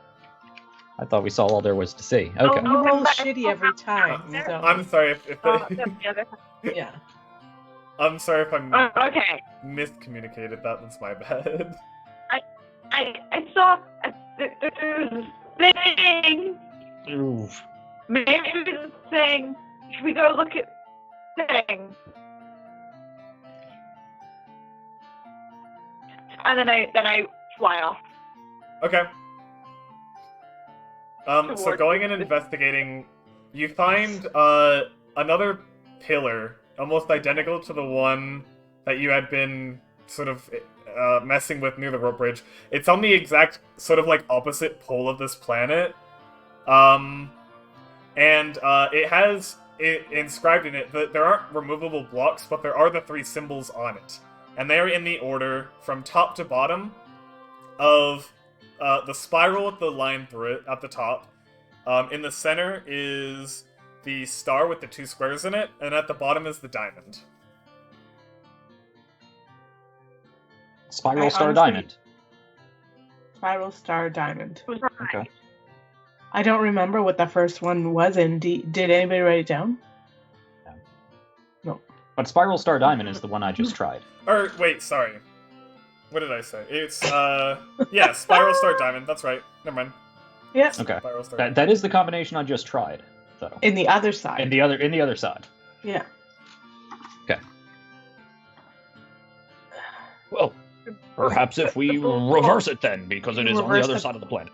Yeah, essentially reverse the poles. Reverse the polarity. Yep. Oh.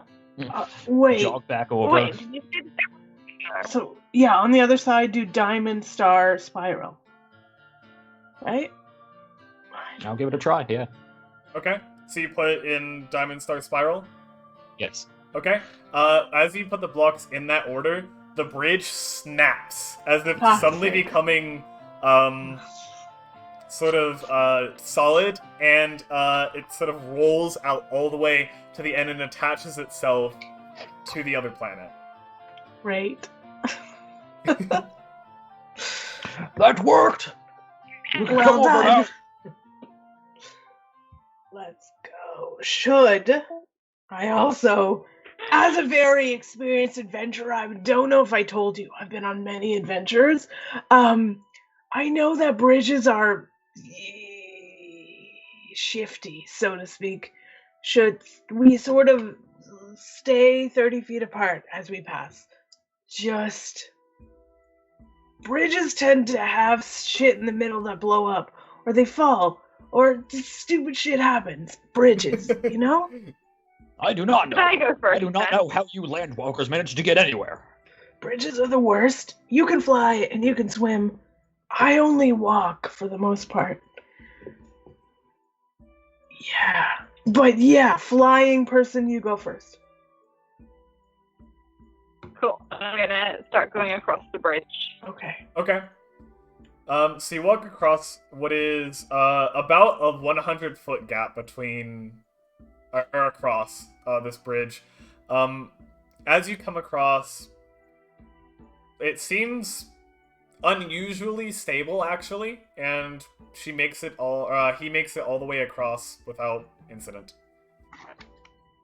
Cool. Good. Okay. Good. Well, not. Did he walk across or fly across? I was assuming that I he walk just across because Okay, then I'll I'm follow. Great. That seemed to be fine. I'll walk across. Okay. Yeah, you make it across without incident. Okay. And I will follow on behind. Alright, for Wei Shui, as you're going Of course. across the bridge, Oh my god. Dang it. nothing happens. Awesome. Okay. I'm just messing with you.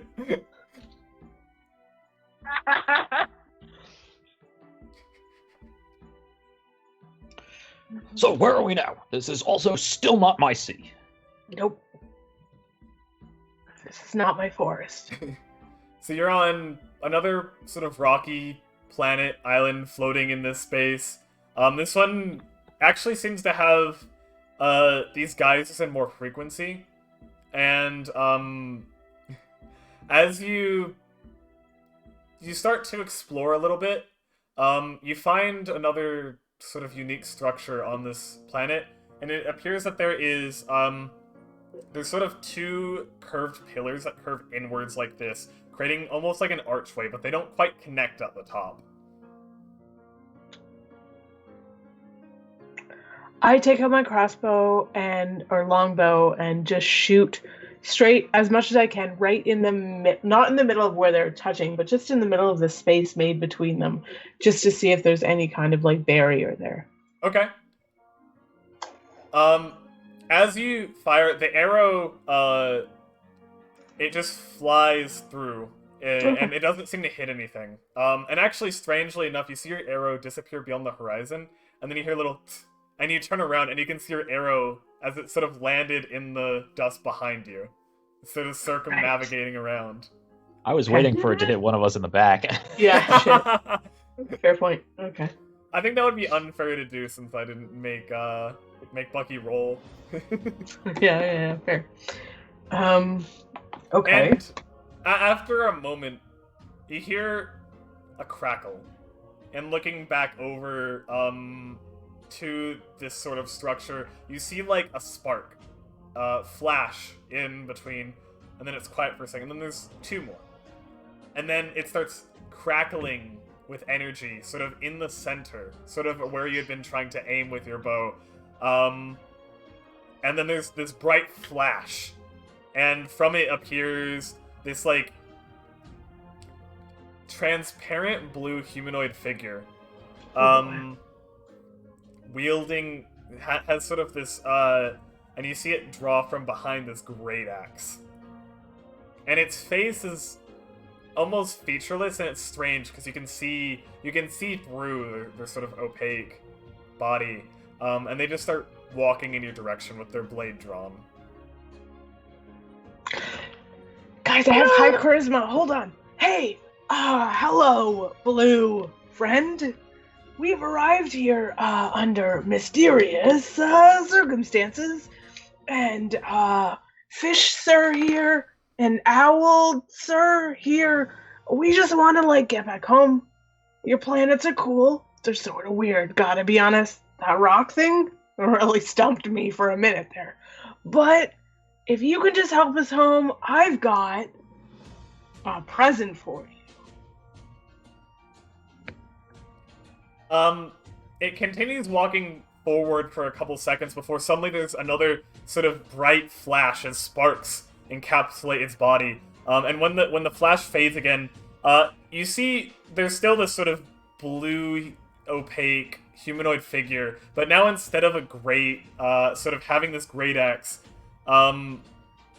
you see it has this like light robe that is sort of the same color as it, and it's holding some kind of gemstone in its hand, and it hesitates for a second and then holds it out in your direction, and you see it begin to glow as energy begins to form around it, and then a streak of fire comes in your direction. Nice.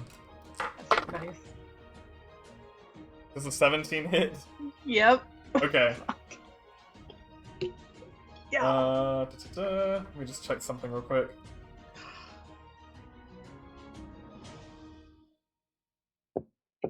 Man, what is the alphabet? There it is. Okay. Oh. Okay. Alright, so you're gonna take 7 fire damage from that. Yeah, that was not okay. Not cool. Alright, and That's then my I'm gonna have everyone roll initiative. sure. Okay. Alright, I tried Dex, really I see hard you. there. I was like, Dex. I mean, not Dex. Charisma. Let's do this. Buggy, No. can you roll another d6? You get another redemption for the Dex. And actually, let me... Yes! Thank you. So you get another 1d6 temp hit points. If I rolled a have 5. this- Amazing. So I will take Nice. back. Sorry, you hit me with a 6, right? Would you hit me with 7 or an damage. 8? 7. Yes. So I lost the 3, and then shit. Somebody do math for me. I had 3 temporary. No, I technically have 8 temporary. I lost 6, so I still have 2 temporary. Nice. So I'll take my regular back, and I will still have 2 temp. Perfect. Thank you, chat. Alright, and Thank I you. have our map here. Thank you. I'm getting some dice to represent. Let's do. Yeah, that one. Wait. Why can't I find what I want? My dice bag. Why don't I ever have this prepared ahead of time? Yeah, Okay, that'll work. it's all right. Here Story we go. going Okay, next to streamers. so this is the sort of blue. Oh wow, that is not super visible. That's okay. The color doesn't matter. And then what sort of formation do you guys want to be in? I have the 3 of you here represented by D4s. I'd be pretty far back because my main thing is the longbow.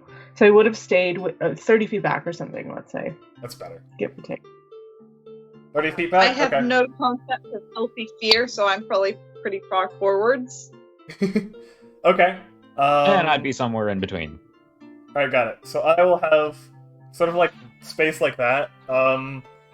So we have Bucky here in the back represented by the green, Wei Shui in the center represented by the blue die, and then this sort of like orange-brown one will be Merc.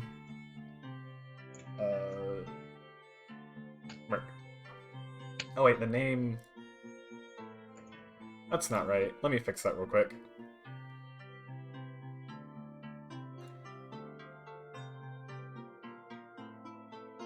Okay, yeah, so go ahead and roll initiative. Oh, fuck yeah. I rolled a 3. Okay. I need to roll initiative as well. Okay. Oh, not bad. That time 17. And a 6 for Wei Shui. We're switching it up. 17 for Bucky. Alright, so Bucky, you are up first. Okay, well then from that, I'm like, dude, like, I tried to chat, but pew pew! I'm gonna take 2 because I'm so smart now and know my abilities. I'll take 2 attacks with my longbow and see what happens, and then go from there. So, should I roll twice to start? If you'd like to, yeah. Yeah, probably easier.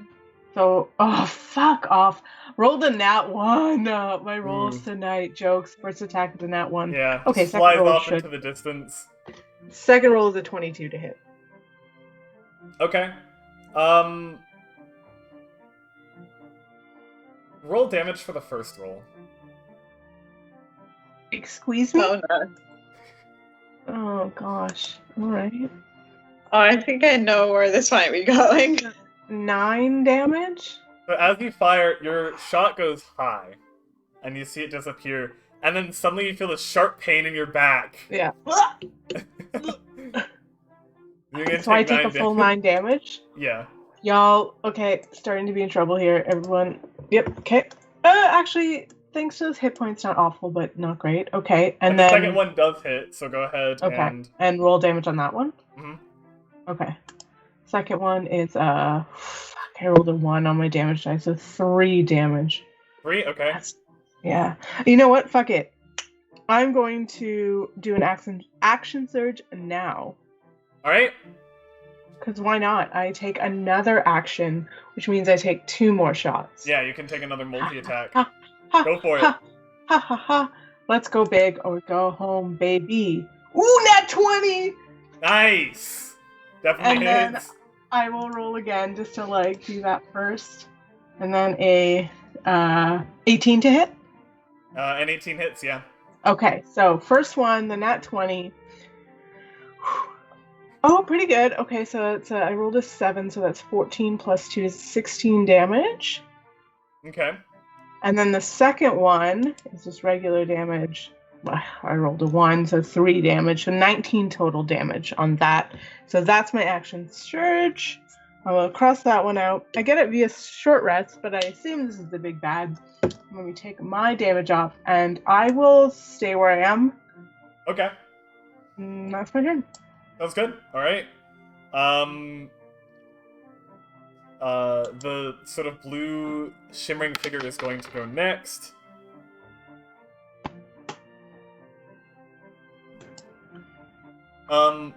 You're going to see it begin to spark again as, yeah,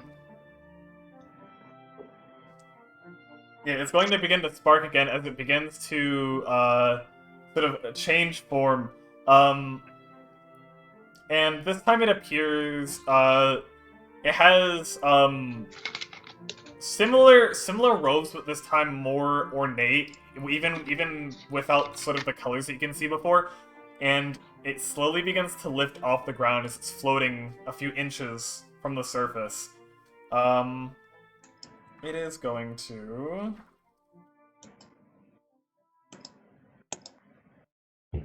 Oh, come on.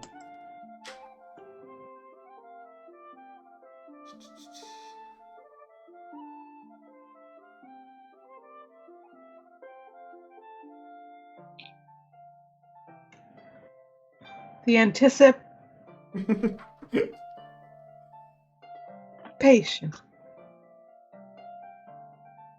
Okay, so... holding its hand out toward, Mermantle, who's in the front, this sort of green ray appears from its hand and comes in your direction. That'll be... that's a filthy 20. Shit. So I'm assuming that hits. Yep. Okay, can you make a Constitution saving throw for me? Oh. I sure can try. Jesus, I rolled max damage on this. Uh-oh, we gonna die. I rolled a 5. Okay, so Bye you're bye, going owl to friend. take you're going to take 16 poison damage. I really hope there's not an and there. And Oh no. you are poisoned until the end of your next turn. Okay. Okay, that's fine. Oh no. Okay. And he's our only healer, though. You can heal yourself too, right? You can use those points on yourself. And then they're just going to take a step back. Yeah, you can use lay on hands on yourself. Okay. So that'll be the end of its turn. McMantle, you are next.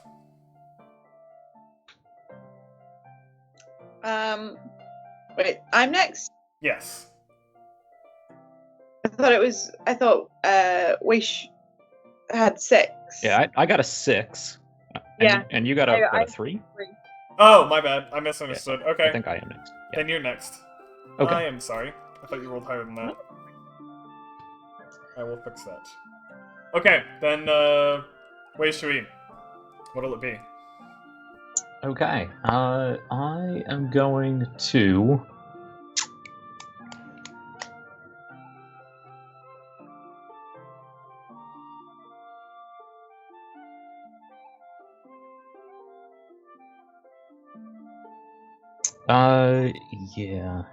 Yeah.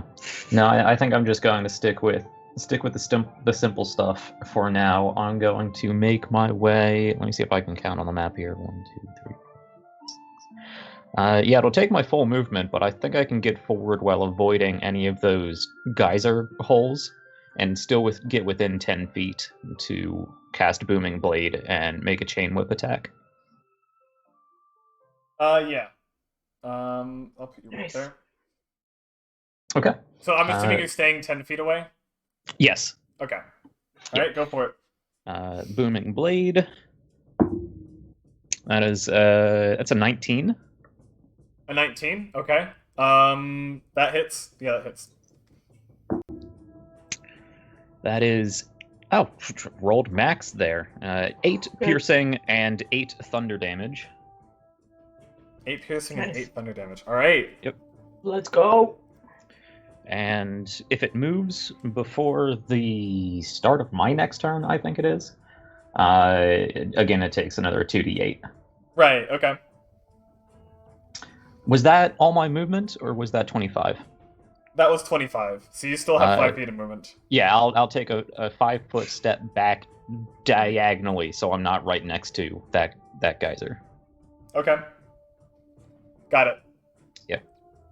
Yeah, that'll work. Cool. Alright. Merkmantle, now you're up. Bucky, how bad you beat up are you? I'm not near death, but I'm less than half. Cool. Well, I'm at 1 hit point, so I'm gonna lay on hands yeah, myself. go ahead. Go. Yep. You're good. How much would you say is a fair amount to take out of this pool? You should give yourself at least 15, I would say. Out of 25? That gets back to basically max. Yeah, but that's what they hit, as we've seen. Fair. And we need But you alive. Basically, I don't want to be super selfish and take up all the healing. If you die, we die, because you're the only person who has even bare amount of hit points to give. So, Okay. yeah, Right. that's what I would say as Stella. Cool. I am gonna kiss my own boo-boos. Nice. And heal a little bit. Okay.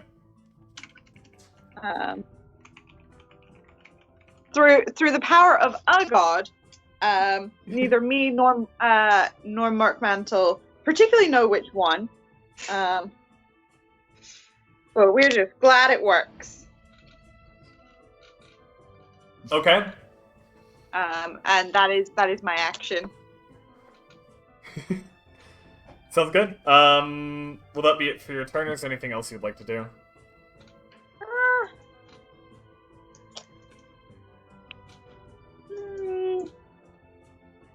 I might take a few steps back, I think, so I'm closer to Bucky.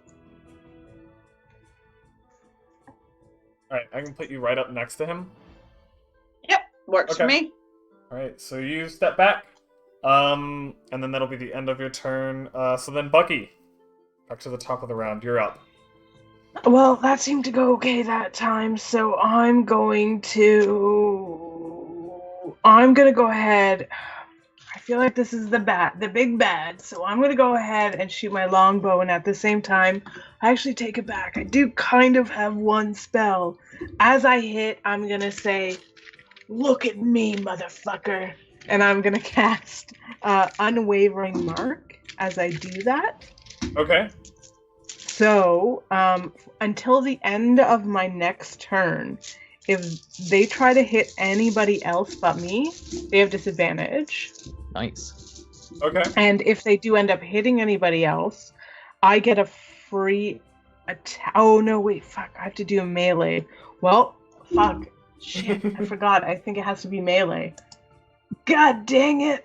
Yeah, I'm pretty sure it has to be melee. Yeah. Okay. Can I get close enough to melee? Fuck it. It's What's now or your never. speed? 30, I think. 30. 1, 2, I did 3, say 30 4, feet back, I think. Here, well, where I had you placed is a little bit further. Or wait, no, you're more than 30 feet away because they have stepped back Oh, they from where moved they back? were originally. Okay, then never mind. I won't do that, but I will move up 20 feet. Okay. And I'll use my longbow this turn, no problem. Is there anywhere in particular? Because I can move you here. You'll be like there'll be a geyser right in front of you.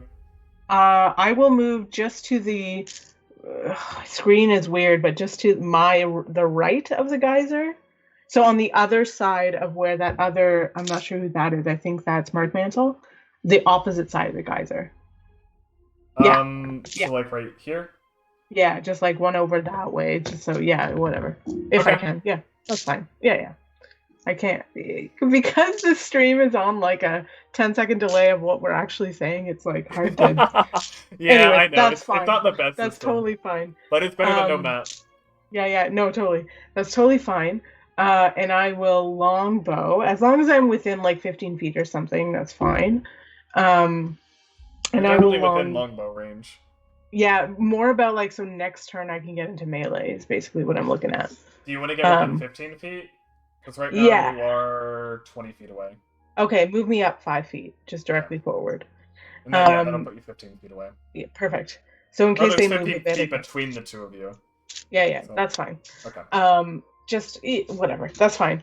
And then I will longbow twice.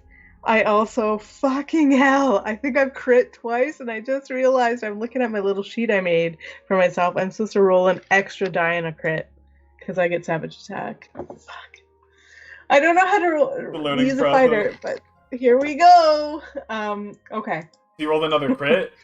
No, I didn't, but I rolled it twice, and I should have been rolling an extra damage die. Anyways, it's fine. Let's go. I'm gonna roll twice to see if I hit, and then go from there, and we'll see what happens. Okay. I don't know how to play a fighter, but I'm learning. Okay. Oh, that's pretty good. Oh no. That's a 22 to hit. That's good. And then my second shot is that might still hit us. Does a 17 hit? Yeah. A 17 does hit. Okay. So as you knock your first arrow to fire at this sort of spectral enemy that has attacked you, the arrow sort of slips between your fingers, and the string on the bow snaps forward and falls onto the ground before you. Onto the ground. Theodox, thank you for redeeming Drop It in the chat. So rude. I love it, but so rude. Oh my god. I mean, what the hell just happened? I'm firing my Fletcher. Okay. And then the second one?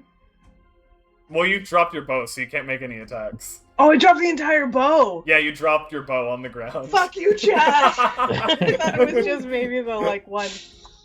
Well, bonus action, pick it up. Okay. I guess that's my fucking turn. Damn it. Okay. Right. Love it. So the entity is going to once again begin to spark, and with a bright light, you're going to see it appear wearing sort of like this, this nice like plate armor now, and it has this great sword that has appeared in its hands, replacing like its robes that it had before. You can see crested onto like the front plate is the one of the symbols that you had seen before, the 6-pointed star with the 2 squares in it, and it's actually going to take it's going to sort of stick its sword into the dirt a little bit, so it's just sticking out, and then put one of its hands on the symbol, which is going to begin to glow, and a spectral shield is going to appear in front of it. Which I believe... Oh, that's its bonus action. Okay, so it can still make an action. Oh no. Mm-mm. Okay then, I am going to have it, let's see. Weishu is the closest. Or, Weishu. Weishui, I don't know what I was saying. So move up to you. Right up next to you, and it's going to make an attack with its greatsword. It takes 6 points of thunder damage when it moves. Oh, right, yeah. Oh, nice. And then coming up to you, that will be... That's a natural one. Right. Not gonna work. Yeah, so coming up completely misses with the swing of its sword, unfortunately. So that'll be it for its turn. Nice. Yeah. You notice, sort of on the battlefield, some of the geysers around begin to spew various different things that you've seen already before. Being as no one's near them, they will not have any effect on anybody. And then, Weishui. I don't know why I keep saying that. I'm getting, like, the syllables mixed up. Weishui, you are next. Okay.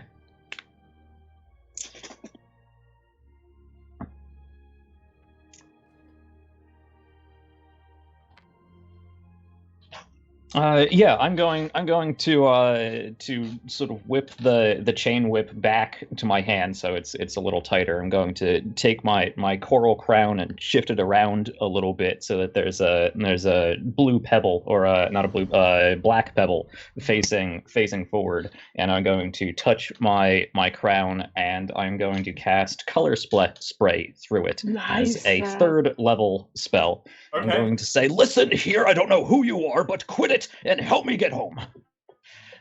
So I will be rolling 8d10. What is this? What the? 6, 8, 10d10. Holy. That's not damage. If I roll above its total hit points, it goes blind. Amazing. Well, that's looking good so far. 10, 20,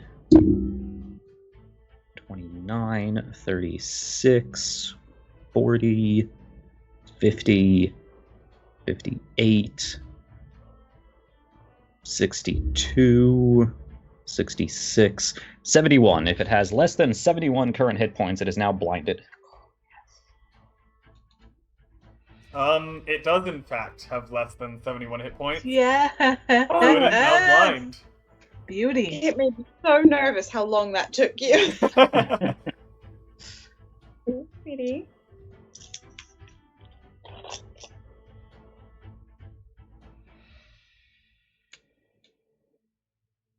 Okay. Will that be it for your turn? Is there anything else you'd like to do? Now that only lasts for 1 round. Okay, that's okay. Which is, but for 1 round it is blinded, and that was a full action for me to cast. Yeah, so I am just going to. I'm going to continue. I'm actually going to move around it a little bit, and then take some steps backwards. Okay. So you want to move behind it. And then how far back do you want to move? Move me like 3 spaces to your to camera left. To camera left, okay.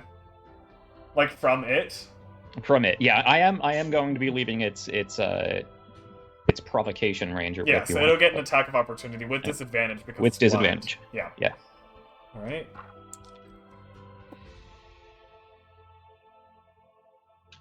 That's an 8. All right. Yes. So yeah, it instead of hearing you step away, it takes a swing with its great sword, missing. Now, retainers, smite this foul whatever it is, and let's get on with it. Okay.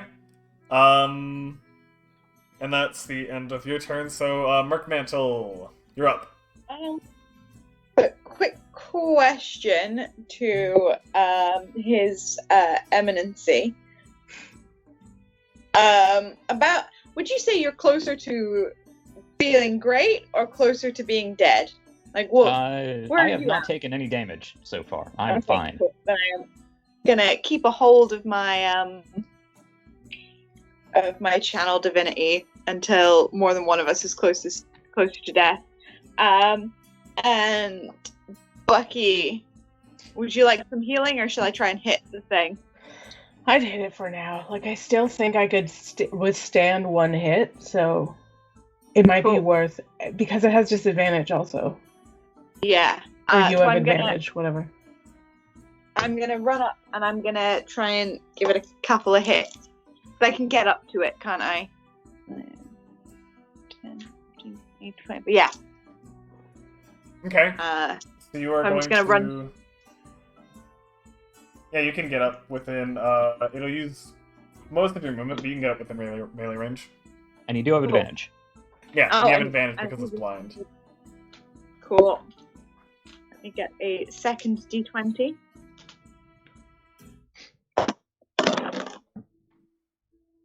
So that's going to be 16. A 16 actually will not hit. Okay, but I do get a second attack. Mm-hmm. So I'm going to try that. 17, okay. And that's another 16. Yeah. Never mind. So as you go to Shit. swing, Oh, this- wait, no. No. Because one of those, I rolled a 2, and I can re-roll 1s and 2s. Nice. Okay. So, and that's an 18. Nice. An 18 still doesn't hit. What feature is that? Is that your fighting style? Because I Yeah, think that's that's only my for fighting. damage, not to hit. Wait, but I hit on a 17 before. Okay. Does it matter? Is It's there... a- Oh, the different... You just made a shield. changing. Oh, fuck my life. Okay, amazing. Also, I was going Okay. to say, as you went to swing at it, the spectral shield that it had summoned before comes up to block your attacks. And so you just Oh, end up yeah. hitting that. Right. That's amazing. Okay.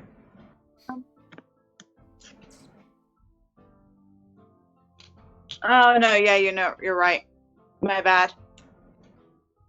I had written it down badly. That's okay. Either way, both attacks unfortunately are not going to hit. Dang. Alright, is that going to be the end of your turn? Is there anything else you'd like to do? No, that is all I can do. Okay. Then, Bucky, you're up. Okay. I think I gotta do it. Seems risky, but I'm gonna run up, and if I can, is that... So, Merkmantle is to the further away, right? Merkmantle's the blue one on the left. Can I actually run up to the other side? I want to be as close as I can to Merkmantle, so that he can heal me after this whole thing. So if I can run up but end up on the other side. Oh wait, sorry, Merkmantle is the one that's currently engaged with it, my bad. Oh, okay, then perfect, yeah. Then I'll run right up, that's fine. Yeah, that's Wei Shui over on the far side. Okay. Do you want to be within melee range of... Yeah, Okay. within melee. And I will, now... I'm just gonna... I don't know if this will help or not, but I'm gonna try. I will stab it twice with my sword. Okay. Ooh, no, sorry. Can I take that back, if that's okay? Mhm. It's not that much difference, but I will Can I longbow? Can I separate my attacks? Can I longbow run sword? Not with multi-attack. You can't with two different weapons because that would Okay. require you to put your bow away and then draw your sword out. Yeah. Yeah, that's fine. Okay, so I run up and greatsword twice, Okay. and I will cast or I don't know. It's a feature. I don't know. Whatever. Anyways, unwavering mark. So, disadvantage on every roll that doesn't attack me, and if it does attack anyone else, it has a disadvantage, and I get a free attack on it, Okay. which doesn't count as basically anything. So let me roll A free to attack melee twice. attack, right? Yeah. I have Okay. my sword out now, so yeah. So fuck it. Probably I don't know. Has it changed again? Does the 16 hit now? It has not changed. As you come up and swing, the shield spins around to block your attack instead. Even though it's blind, you do still have advantage on these, by the way, because it is blind. So I don't know if you rolled right, that with I do. advantage. Okay, so it was a 16 and a 13 either hit. Let me do second hit. So as it's sort of there defending, you're trying to get past it. A 1, but wait, let me roll again. My second attack. Oh, come on, give me nope. And a 14. Yeah. Okay. Unfortunately, Well, you're now not able to get past this spectral shield that it had summoned. it has to attack me, and if it attacks anyone else, it gets somewhat well. Oh fuck! It already had. I shouldn't have bothered with that spell. It already has disadvantage. But anyways, whatever. Here we go. So That was my turn. is that spell just automatically affecting it, or do you have to hit it for it to take effect? You know what? I don't know. Hold on. Because I wasn't sure if it was something that you used like a cantrip on your attack, or if it was just a. I actually don't. It's like a feature thing, but let me double check it real quick. Oh, when wait, that's right, oh it's no, not a when spell. you hit. So nope, I didn't even cast it that time. So no problem. Okay. Yep. Yeah. So yeah. Okay then. Is that the end of your turn? Yeah, that sucked. Okay. So its turn. Once again, beginning flashing with this bright, sparking light, and the two of you kind of have to shield your eyes. It changes form again. This time, you see its form become more muscular, and it has the great axe that it originally had. The first thing that's going to happen is it is going to rage. Yeah. And then it's still blind though. So it Yes. is going to attack Bucky because it just heard you come and run up. And it's also going to reckless, so it'll just be a straight roll. Advantage and disadvantage to cancel each other Okay. out. Blind rage, literally. That's just a 6, so I don't think Nope. that hits. So even still No. being blind, swing and just completely misses you. Nice. I think that's all it can do. I will mention it does still have the shield, however, the floating spectral shield with it. And that'll be the end of its turn. You notice geysers once again erupting on the battlefield, but to no effect. And Wei Shui, you're up. Okay. I am going to just move up 5 feet and cast a Booming Blade. Okay.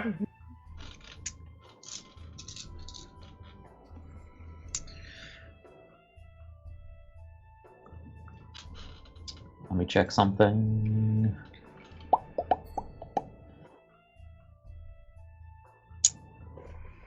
Okay, cool. Yep.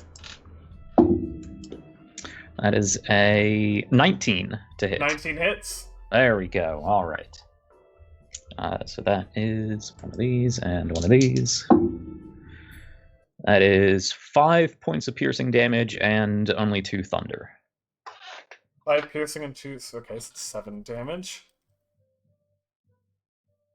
And then again, if it moves, 2d8 thunder, right? Yep. Okay, got it. Okay.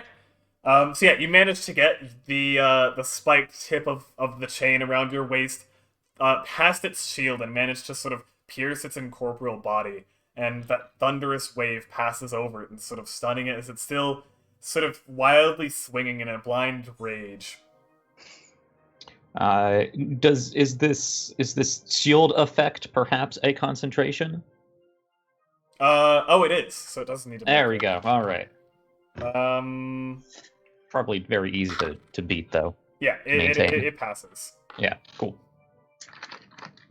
Yeah, Yep, that's all I got. forgot to make a note of that is concentration. So I can remember that moving forward. Okay, so that's the end of your turn. Do you want to step back to where you were before? Yeah, you know what? I will take actually, just so I'm not in the same spot I was, I'm going to take a step back and then 2 steps up. Okay. Got it. There we go. Yeah. Okay. And since it is now the end of my turn, the creature is no longer blind. Mm-hmm. Okay. So it regains its vision as we go to Merkmantle. So I'm gonna kiss some of Bucky's boo-boos.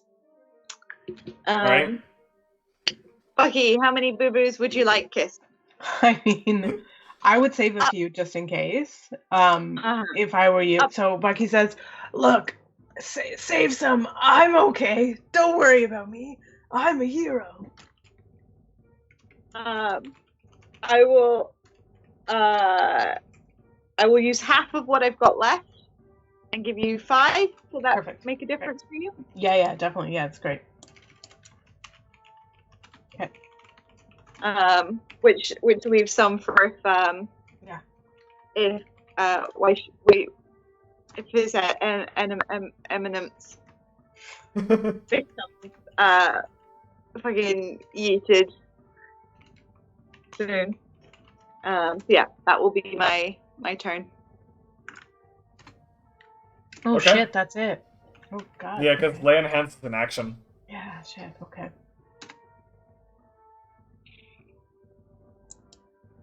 Okay. Then Bucky, it's to you. You're up next. Am I? Well, I'm like 10 feet away, right? So I can still longbow. You are 5 feet away because you went up last turn to attack with your sword. Well, I guess then I will continue to attack with. I wonder if it's okay. Hold on, let me think about this. Yeah. At the end of is the blindness gone? The blindness is gone, but I will say because it reckless attacked on its last turn, you'll still have advantage against it. Okay, then I will greatsword twice, and I will do the marked thing this time. Okay.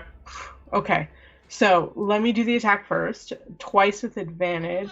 Mm-hmm. So, wow, so many rolls. Okay, greatsword twice. So, first one is an 18 and a nat 20. Nice. Nice. With a crit. Nice. So, first one hits as a crit. I'm gonna roll a second Your one. third crit.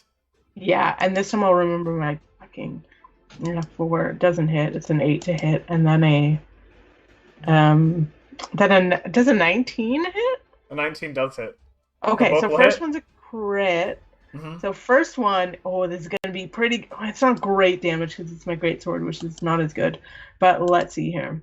So 2d6 dice, which is a 4 times 2 is 8 plus 1, so only 9 damage for the crit, and then the second one is 5 total, so 14 total damage.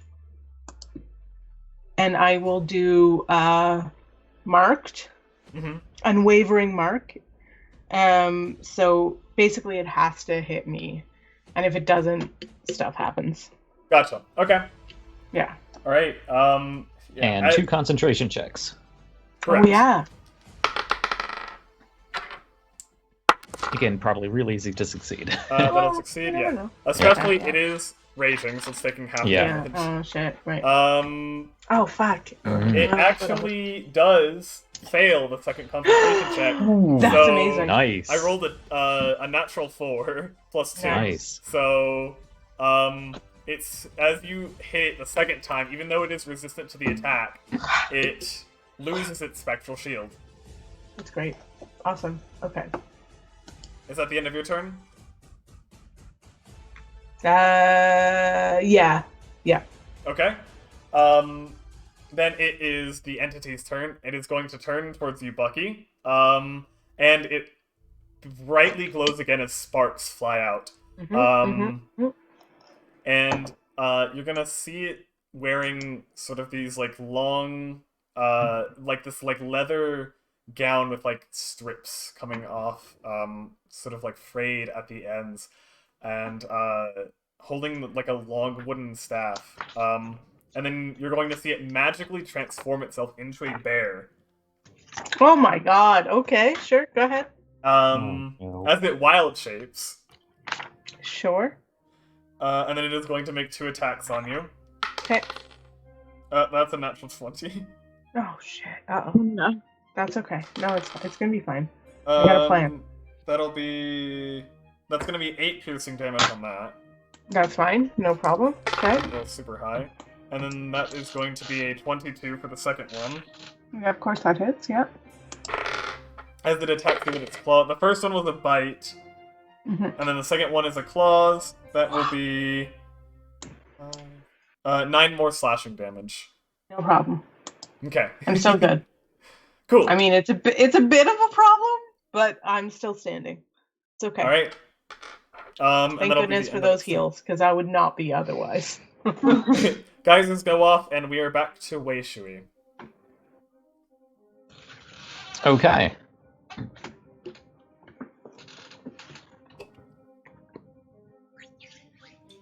How bad is Bucky looking? Bad, but I have a couple cool things still. So don't worry about me too much. Okay.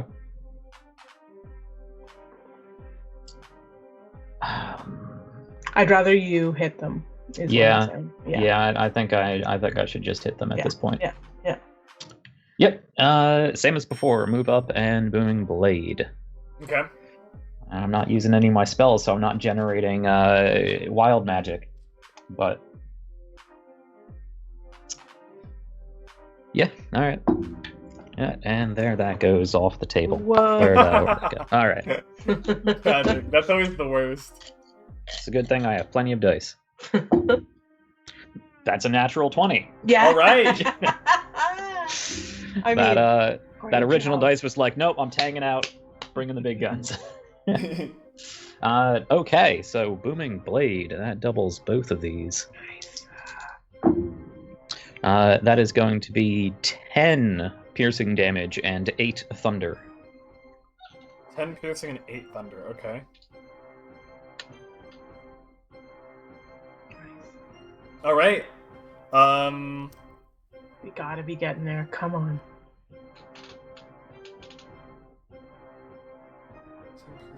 Okay, so you hit this what is now a spectral bear, and you completely rocked it, and it's looking really hurt. Okay. Okay. Yeah, and once more, a step back, step up. Okay.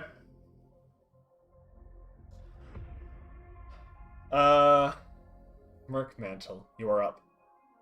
I want to try hitting it. Go for it. I really want to get at least one smite in. That's my goal. Mm-hmm. Nope. So that'll be a 9. A 9, unfortunately, does not hit. But I have got a second attack,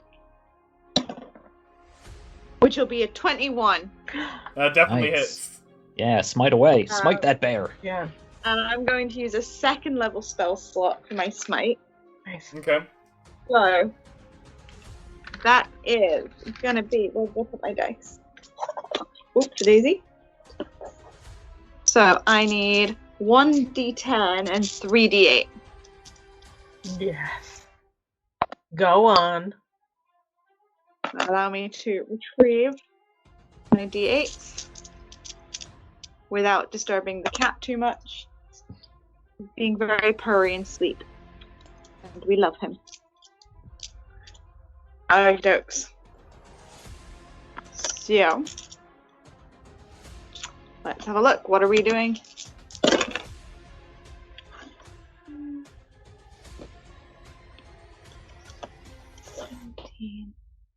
Okay, well, so it's going to be 9 slashing damage, Okay. and then 13 radiant damage. Nice. Come on.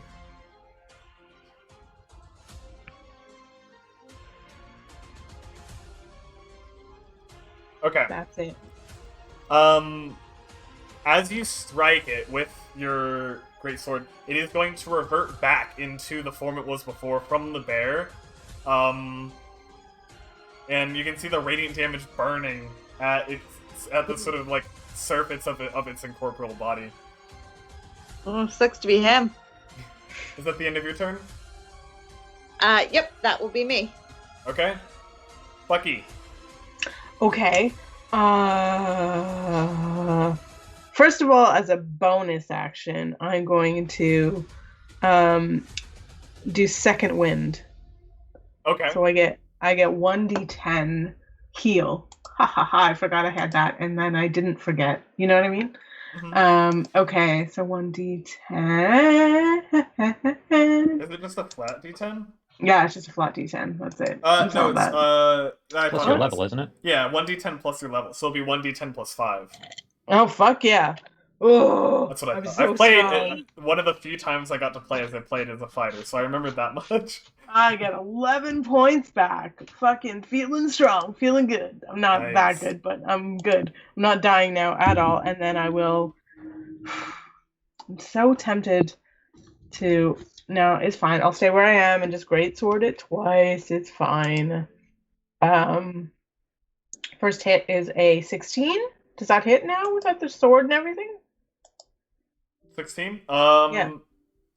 Without the shield and everything, I mean? Yes, the 16 does hit. Nice. Second hit is a... No, that's not going to hit. It's only a 7. I So had to one check hit because its AC changes with every floor. all the fucking time. Yeah. So that's only a 7 damage. 7 damage? Okay. Yeah. And that's with your sword? Yeah. Okay. It is still technically raging, so it is resistant to this. Dang. Okay. It's like fucking useless. A raging druid that we have right now. That's absurd. I love okay. this. You know what? Okay.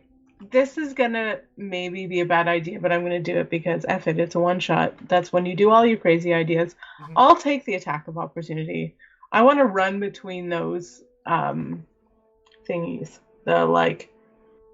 The archway. I feel like it can't be there for nothing. Right? Maybe that's the way home. Alright, so first of all, the attack of opportunity. Yeah. It's going to swing sort of its staff at you that it's holding. Yeah. That will be... that's a 19 to hit. Yeah, it hits. And then... that'll be just 4 bludgeoning damage that you'll take as sort of swing and smack you with it. Running in between the two things instead of sort of like... It is very much resembling like a portal-like structure. When you run in between them, there's no effect. You do, as you run past though, you do notice there is sort of a, this like raised pedestal right in front of it. If you look on the map, you can sort of see it right there. I did see that. Yeah. Okay. Mm-hmm. It's the DHD. Okay. Okay. Alright. Is that the end of your turn? Yeah, that's it. Okay. Let's see. Yeah, we'll do that. So, it's going to hold its staff up. And, Wei Shui, you're going to notice, from the sort of, like, rock and silt at your feet, a tangle of vines and thorns is going to appear, in a 20-foot square, about in this area right here, so you'll be on the corner of it. I need you to make a strength saving throw. Okay. I believe that's just straight, but I rolled well. Yeah, that's an 18. An 18? Okay, so you'll succeed. As the sort of tangle of vines attempts to sort of grab onto you, but you manage to shove it off, preventing yourself from being restrained. However, that little area that you're in is going to be considered difficult terrain. Okay. And that is concentration, so I'll make sure I make a note of that. And that'll be it. Yeah,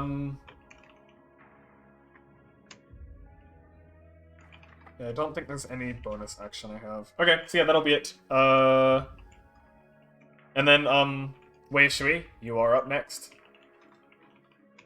Okay. Come on, let's do this. Yeah, so I will spend 10 feet of movement moving up that one square to get back into 10-foot attack range. Okay. I will use Booming Blade once more. Alright. No reason not to, I guess. Yep. That's a natural one. Alright, yeah. That unfortunately will not hit.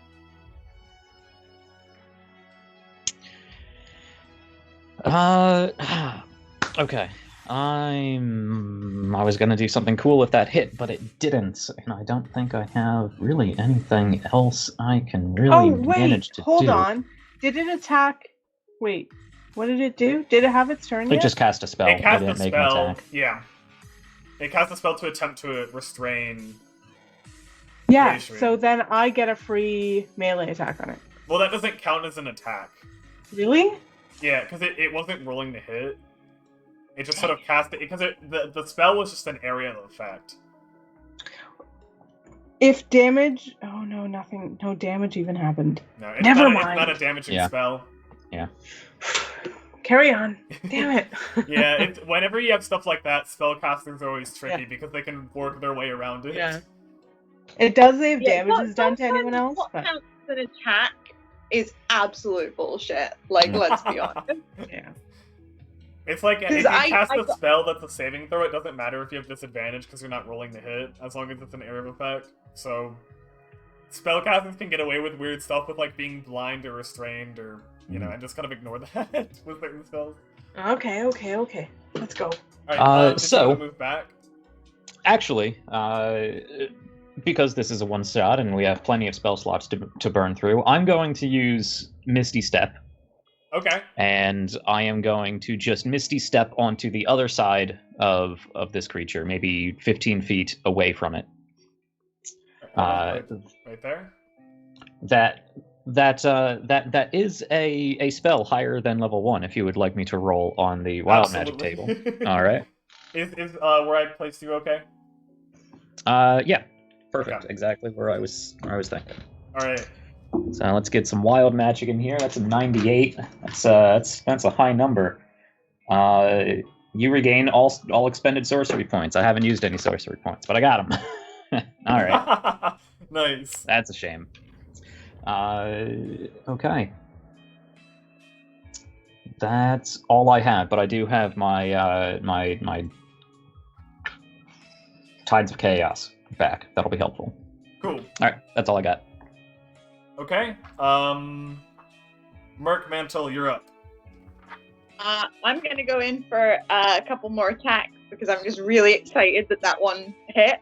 Come on. And I'm gonna just keep trying. Okay. So that's a 17 on the first one. To hit, yeah, 17 hits. Cool. Well, in that case, I am going to use my second level spell slot to add Smite to that one. Because, you know, why the fuck not? Can I have my dice back, sweetie? He was lying directly on my dice bags. Ew. That doesn't Yeah. sound comfortable. Yeah, but it's a cat. They're essentially liquid, aren't they? Yeah. Yes, no, we're talking about you, my love. Pokey pokes. Pokey pokes. I'm so annoyed I'm -1 strength, because it means that, like, my damage for that is -1. Well, you get to add your proficiency as well. Not to damage. Oh, wait, yeah, not to damage, right. My bad. I was in that position last time with the shadow. I was actually taking a -1 to all of my damage rolls. Yeah. Oh yeah, because you had your strength sap so much. Mm-hmm. Yeah, shadows are dangerous for yeah. melee fighters. So that's 6 slashing damage and Yes. Smite. 12 radiant damage. Yes. Come Right. on. So resistant to the slashing, but not to the radiant. Good. Fabulous. And I also am going to go in for a second attack. Go for it. Oh no, that's an 8. I'm guessing that didn't win. Mm. That does not hit. Nope. So excited by the first one that I was like, ah! So I just completely missed on the second. Okay. Is that the end of your turn?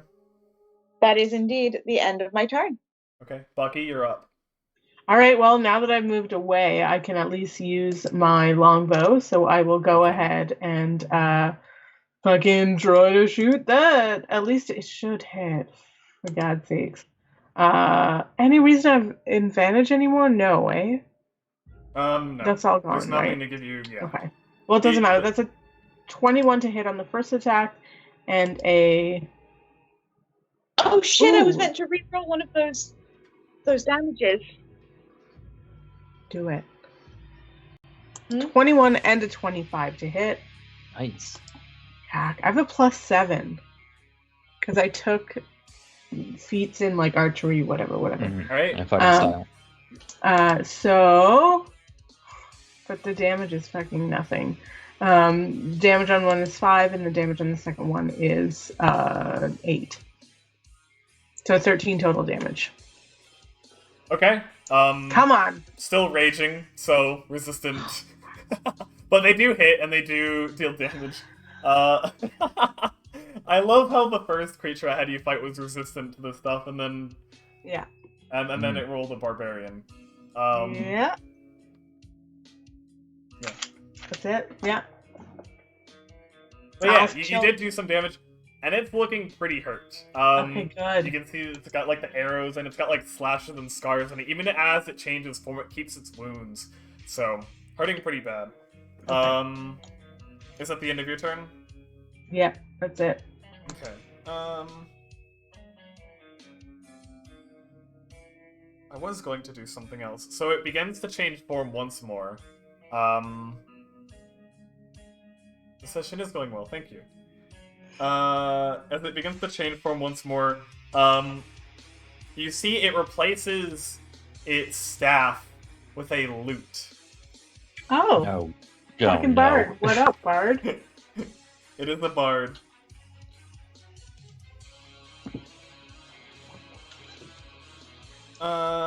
Let's do...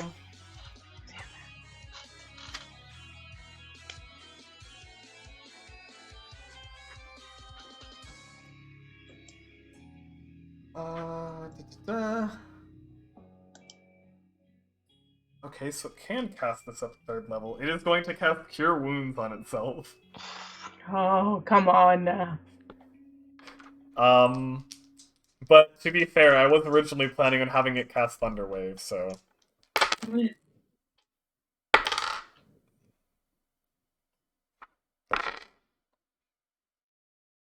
Okay. So as it strums, healing energy emanates from its lute into its body, as it begins to regain strength that it had lost. And it's still raging. It is now a raging point. That's wild. It's also just, it's gonna drop concentration on the, like, thorn area it created over there, because there's no point to that anymore. And that's it. Yeah, that's all I'll have it do. So actually, next, as the geysers erupt, Weisha, you are standing close enough to one to where... Yep. Let's see. As the bluish green gas, or green-blue gas begins to emit from the one that you're standing next to. You get a whiff of it, and I am going to need you to roll a Constitution saving throw. Okay, I am theoretically good at these. That is a 21. A 20? Nice. Okay, so you succeed. As you get a whiff, you immediately recognize the poisonous gas that's emitting and manage to get sort of lean away from it enough where it does not affect you.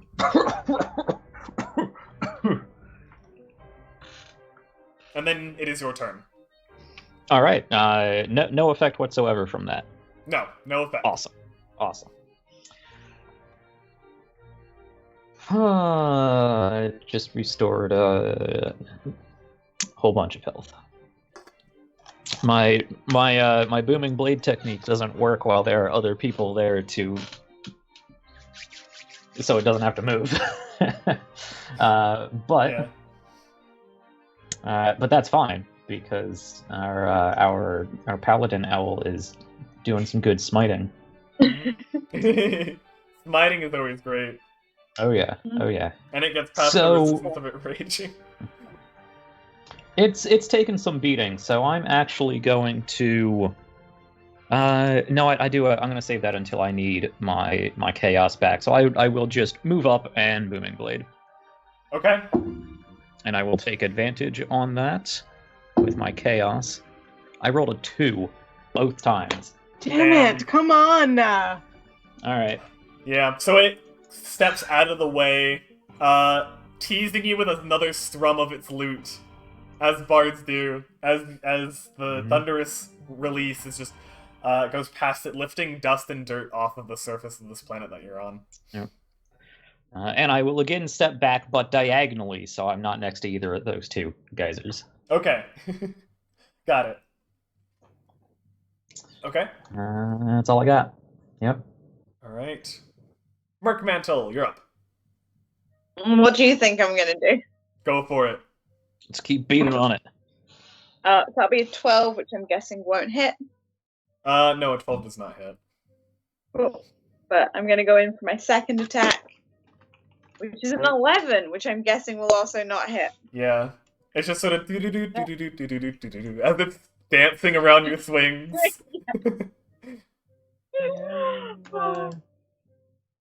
Oh my goodness. Yep, that is me. Alright, Bucky, you're up. I really wish I had something else to do, but I fucking don't, so I will hit it twice with my longbow.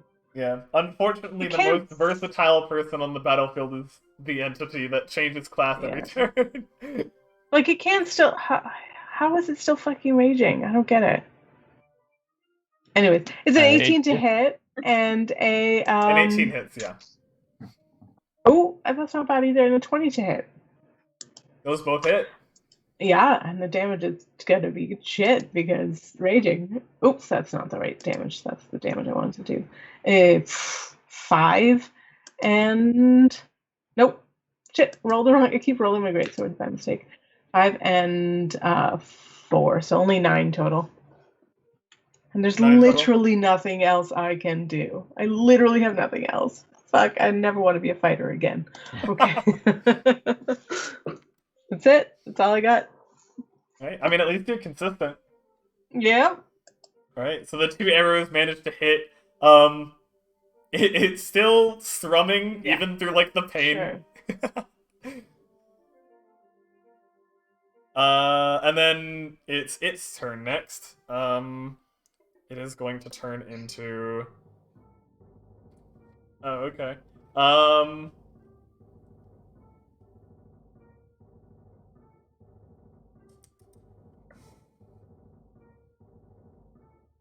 So we want to do... where is it? Yeah.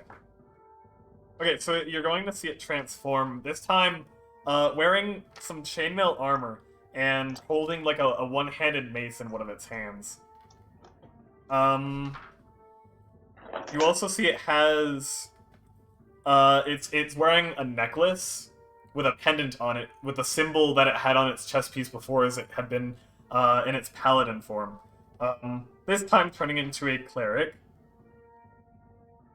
And it is going to cast Guiding Bolt on Bucky. Sure. Okay, so it's a ranged spell attack. That's 5. Nope. Alright, that does not hit. So this bright flash of light streaks past you. And has really no effect. Because it missed.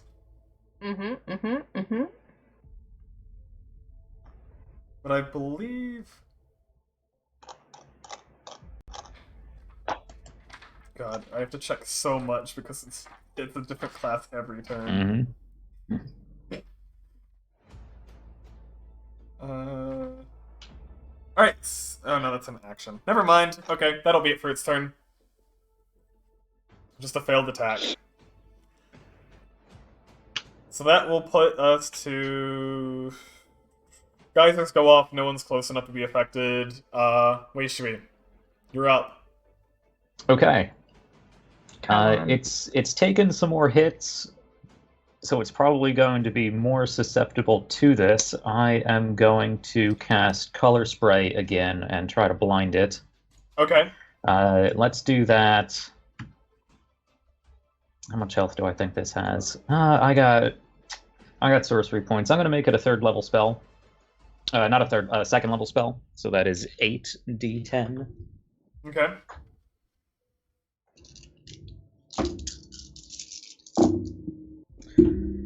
Let's see, 10, 19, 26, 30, 37, 42, 44 HP. If it has 44 or less HP, it is blind. It is blind. It is blind. Mm-hmm. Thank goodness. Come on. Let's go, people. We got this. That is also a spell. That is also a spell at 1st level and above. If you would like me to roll on my magic table. Go for it. Awesome. Thanks for reminding me every time, because I'm looking at so much different stuff I cannot remember. Yeah. That is a 2. I'm either real high or real low. What is a 2? That's a whole paragraph. Let's see here. Oh, gosh. Roll on this table at the start of each of your turns for the next minute, ignoring this result on subsequent turns. So every turn I roll on the wild magic table now. Amazing. Incredible. Every I turn. love it. Awesome. Cool. Awesome. Doesn't do anything yet, but Not it's gonna yet. get crazy. Gonna get crazy. Yeah. Okay. So Let's just kill this thing. Come on. magical energy surrounds you, and it is just swirling around you as you can't control. And it seems that whatever plane of existence you're on almost seems to be feeding it, making it more potent. And you're just like unable to manipulate it at all, as it is completely out of your hands. Okay. Merc Mantle, you are up. So because it's blinded, that means we get advantage. Yeah? Yes. It is blind, so you'll get Cool. advantage. So does a 20 hit? Yes. Fabulous. And I'm going to use a 1st level spell slot for some smiting as well. So, and I get to re-roll that. Nice. That's 8 slashing and 8 radiant. Okay. And I'm going to go in for my 2nd attack. Do that again. The 20 again. Yes. That hits. And I'm going to go in for again. I'm going to do some smiting. So that's just a 2 slashing and a 4 radiant that time. Okay. With your 2nd swing, as you come down, you find the incorporeal form to be... like, whenever you hit, you don't get the solid resistance from the form as you had before, and this one cuts straight through, burning with that radiant light, and you're going to see its form... You're going to see it actually lose form as it sort of begins to burn off into flakes that disintegrate and disappear into the air. and it eventually disappears, dropping onto the ground a green stone with that symbol in it. Oh. The 6-pointed star with the 2 squares, sort of carved into Oh, it, and that's the green stone is slightly fluorescent, glowing dimly. So you have defeated it. Yay! Yay! For the next minute, Waystri, can I have you roll on the wild magic surge? Would that be? Is that 10 times? That's 10 times, yep. Okay. I'm just back in the corner like, everybody stay away from me. Yeah, that is 10 times. Wait. Oh, We're gonna sorry. do stuff first, right? We're not just gonna stand around for a minute. Right, yeah, you can do stuff during this, but this is like something that's going to be happening every 6 seconds. So go ahead and make the first roll. That's an 81. I can take 1 additional action immediately. Okay. So this stone that dropped out, does it look like because you said the pillars don't quite connect, is this like a capstone? It's definitely... Or does it fit? Can I see where it fits in anywhere, like the DHD? Make an investigation check. To, like, investigate, like, the portal and the surrounding area. That's a 6. Okay. Yeah, like, you're just, like, you're investigating it, so you're not really sure, and you're just trying to keep your distance from everybody because of the wild magic that is surrounding you. Go ahead and roll again on that table. 3. For the next minute, I can see any invisible creatures that I have line of sight to. Okay. Nothing appears, but you can now see Awesome. invisible things, if there was anything invisible. I think we need to just cross through holding the stone. Can we try and do that? Yeah. I will say, even with a 6, and you being careful and, like, making sure everyone stays back, the sort of small pedestal that is sort of in front of this portal structure does have a slot in it. Oh. Even rolling low, that would be super easy to figure out. Let's go. There's a slot here. I'm just going to take a few steps to the side so I don't blow you all up. Roll again. Put it in. What do you think? Yeah, put the goddamn stone in the slot, and then I think we can go home. It only This makes is hilarious. This is sense. hilarious. Right? Each creature within 30 feet of you becomes invisible for the next minute, which I can see. Wait, what did you roll? Which one is that? A 70. It's a 70. A 70? Alright, so you two are both invisible. So You can't see each other, but I can see you, so I don't think anything happened. But yeah, you can't see. So who was holding the stone? Merkmantle? Yeah. Yeah, so Bucky, where Merkmantle was, you suddenly see him disappear, but the stone is just kind of floating there. And you don't really know what happened. I take a torch out of my bag and light it, and I say, "What the hell is going on? Just stop! What? Somebody!" And I go to reach out for the stone because I don't know what just happened. What do you want about Retainer 1? Just put the stone in the damn stone so we can walk through the stones. Why are we putting the stone in the stone? So we can go home. It opens the portal, probably. Best guess. Yeah, but I'm missing a step. Okay, why are we putting it in? Why? What? Put the stone in the stone. It opens the portal. We go home. Can't put the stone in itself. What did you No, roll? in the pedestal stone. Logic. In the pedestal, there's a pedestal made of stone. Okay. Put it in there. There's a hole. Put it in there. What makes you think that this stone goes in that one? Because there's a hole in it that fits it. What?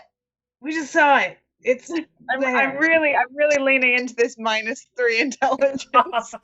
Can I just grab the stone?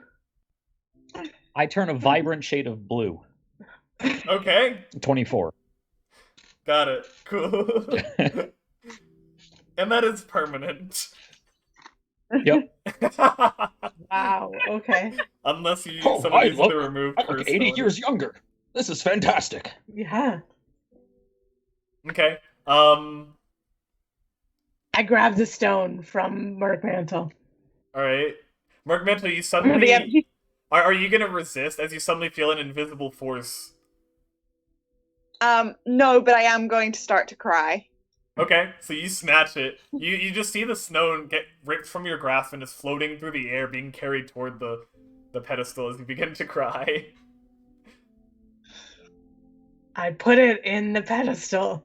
Okay, so it fits in perfectly into the slot. Wait, should we roll again? My wild magic Oh surge. my god. We have 10 of these to do, so Right? Yeah. I rolled a 10.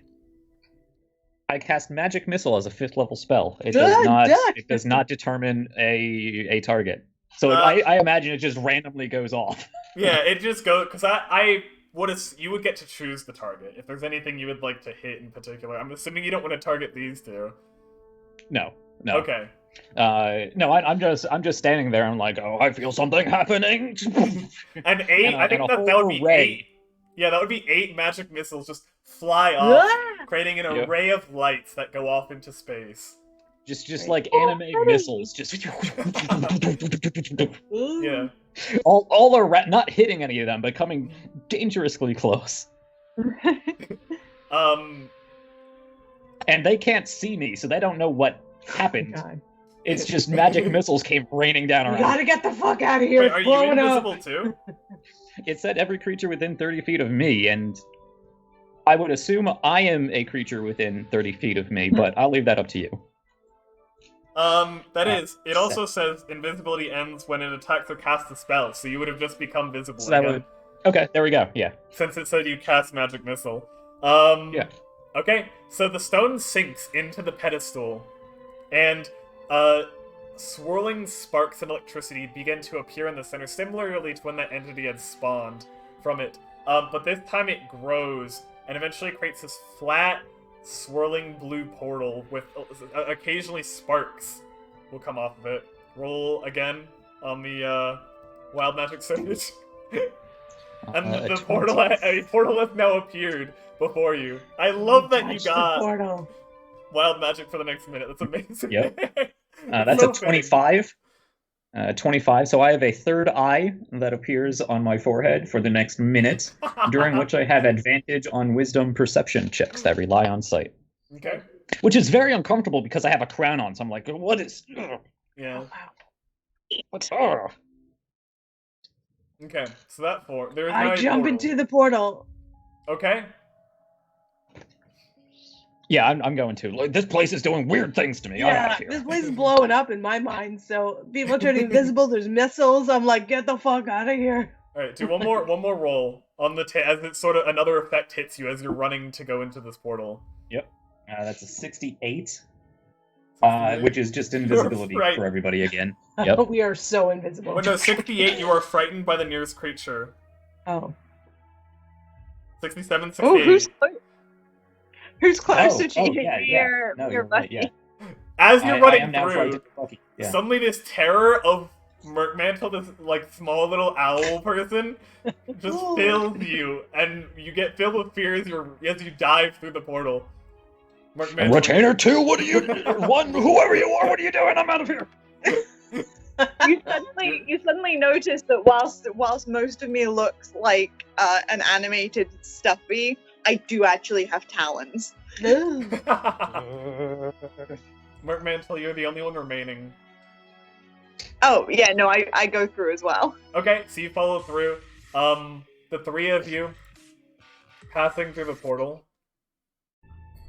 find yourselves returned back to your homes, wherever you had been before you had been summoned to a library and then into this weird, chaotic plane of existence.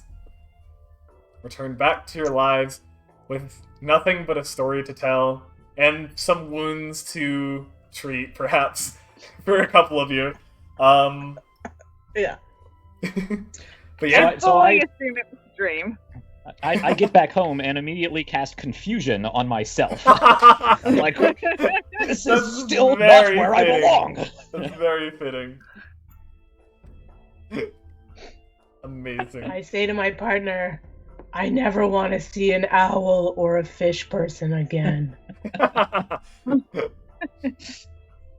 or planets, or stones, or portals, and I walk off, fade to black.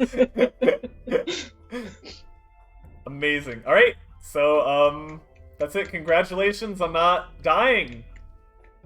I can't believe we surprisingly. didn't die. TBH, Yeah. that was rough. That I got close. last fight could have gone many different ways because I was Oof. literally rolling a d12 for the 12 different base classes for each turn to see what it turned into. God, I call it the Warrior of Chaos. that's cool. That was cool Love and it. also frustrating. Oh, I bet. But well done. Why- You guys defeated it. Why did rage persist though? That 'Cause was annoying. I had it to where, because it, like, a lot of spells are over time and, like, abilities, so I think it would be lame if it, like, used each ability and then immediately lost them. Stopped every time. Yeah. Yeah. So that's why, Okay. like, its concentration, like, the shield remained, it remained raging. Okay. It stayed in its wild shape until that was taken down. Although it did roll, it rolled Druid twice in a row anyway, so it kind of maintained that form regardless. Yeah. That was cool. That was an annoying but cool enemy. How You many know, times have I think that's how they're supposed to be. I actually, although I wanted to, I did not use the golf ball for this one shot. Mm. I didn't unfortunately plan an opportunity for myself to use the D100, but I will. I'll make sure that I do eventually. Wild magic tables are actually good for D100. Do you have a D100, Jack, or were you rolling? I 2d10? don't. Okay, No, I was rolling 2d10. Yeah. that's okay. Well, Yeah, thanks, they're a little guys. unruly for me. Well, yeah. Thanks for playing it again. Well done for even with those characters, you managed to pull through. Those Man, were Yeah, not I don't easy encounters. I don't think there was any good reason that we all survived that. and our rolls were shit too. On top of everything, I don't even know. Like, Mhm. yeah, that was a mess, but it was great. Thanks for having me again. Mm-hmm. Also, times like these, I realize how often I touch my face. My hands are Mm. covered in makeup. Oh no. I'm just like, what is that? Oh, right, makeup all over it. Anyways. I will say I But love. thanks for letting me come in character. That was fun. Yeah, I loved that you did make up for your character. That was really cool. I was lurking in your stream a little bit, watching you do makeup. Very nice. Thank you. It took a minute, but it was fun to try. And it was fun to play with all you professional fucking players. Good times. Anyway, You know. before we end the stream, I just want to give the three of you another chance to plug your own stuff. So Stella, if you want to go ahead and plug your stream. Yeah, sure. You can follow me at Saint Stella, spelled out SaintStella. It's the same on Instagram, Twitter. You can find me easily. I DM as well, but I do it less because I don't have that kind of fucking energy. I do it every other week on Tuesdays, starting at 6:30 Eastern time. And then I variety stream as well. So I play video games, not that well. But I'm going to do some movement stuff because I come from a history of dance and burlesque. And I've just started to do, I guess, makeup. I don't know. Streaming is cool. And it's been cool to meet the community. So hope to see y'all out. Awesome. And Nani? So you can find me at NonnyPlod most places. I'm most active on TikTok at the moment, but also Twitter and Twitch. And I stream at 6:30 UK time with Dragon Wheel 00, where we do a bunch of different one-shots across loads of different systems, mostly like little micro systems that are quite silly and very fun. Alright. And So, Jack? Yeah, feel free to pop Alright, those yes. in the chat for ease of access for those out there viewing. Because I definitely encourage you to support my players.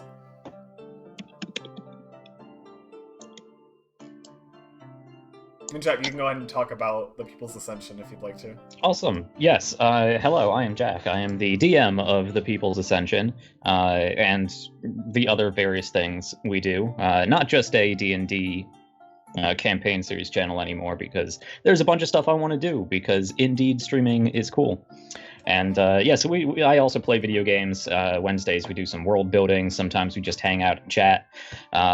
So if you want to just talk about, tabletop stuff or video game stuff, you can hang out with me, usually around 7 p.m. U.S. Eastern Time, most nights at this point. But anything scheduled will be on the schedule that you can find over at my Twitch channel at twitch.tv/ThePeoplesAscension. We are also over on Twitter at PPLS Ascension because it didn't all fit in the URL. But the mainstay of the People's Ascension is, of course, the Dungeons and Dragons actual play campaign series that goes on every Saturday at 2 p.m. U.S. Eastern Time. We are just wrapping up a boat trip in which there was a murder mystery, people were killed, and now there are all kinds of angry ghosts on this ship out in the middle of the ocean. So it's going to be a fun episode this Saturday, so swing by if that at all interests you. And of course, to wrap up, Bravin, thank you so much for having me. This was a fantastic one-shot to make a character for and to play through and just to think about in the ensuing time up to this. I had no idea what this character was going to be like. I was super excited to see what everybody else was bringing to the table, and it was great rolling all that wild magic. I loved it. Oh yeah, I love wild magic, and thanks to all three of you for playing some D&D with me tonight. It's always a blast, and you're all fantastic players, and I really appreciate you spending some time on my channel to deal with the chaos that was tonight, and I really did not know how it was gonna go, so well done on making it through that. Not bad, actually. We survived. It was great. I think it's hard to balance an encounter, or to predict if an encounter will be balanced when your party has a level 5 paladin with 17 max hit points. So I can't believe you stayed up. Yeah, it's like incredible. right next to the enemy. People who are in chat who are watching, it was nearly 15 hit points, and it only went up to 17 on essentially a Matt Mercer Twitter clarification. It was one of the writers that I believe I saw somewhere that they said that on a level up, even if you have like a negative modifier, you gain at least 1 hit point. So, which is nice, because whenever I dealt 16 damage to him, I'm like, alright, those two hit points really made a difference. Because you would have gone down otherwise. Yeah. On that little clarification. Mm-hmm. Love that. Yeah, because rule written, I would have been 15. Yeah. Which is very low for a level 5 paladin. Anyway. I had a whole ridiculous dramatic speech planned for when one of us inevitably went down. So, to everyone out there, make sure you go support these three. They're incredible. All make amazing stuff. Thank you for coming in and watching the one-shot tonight. I always appreciate stopping by and just chilling with us and watching us play some weird and wacky, crazy D&D. I do one-shots like this every Thursday. And it always has a unique spin to it. Usually not as crazy as this one, but, you know, I always have new ideas. So who knows what I'll come up with for next week. But yeah, thank you for watching. I also stream on Mondays, although unfortunately, I will not be able to stream next Monday. I have a work event that I have to attend that will interfere with the stream.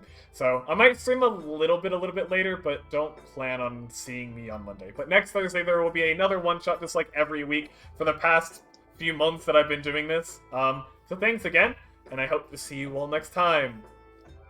Goodbye! Bye!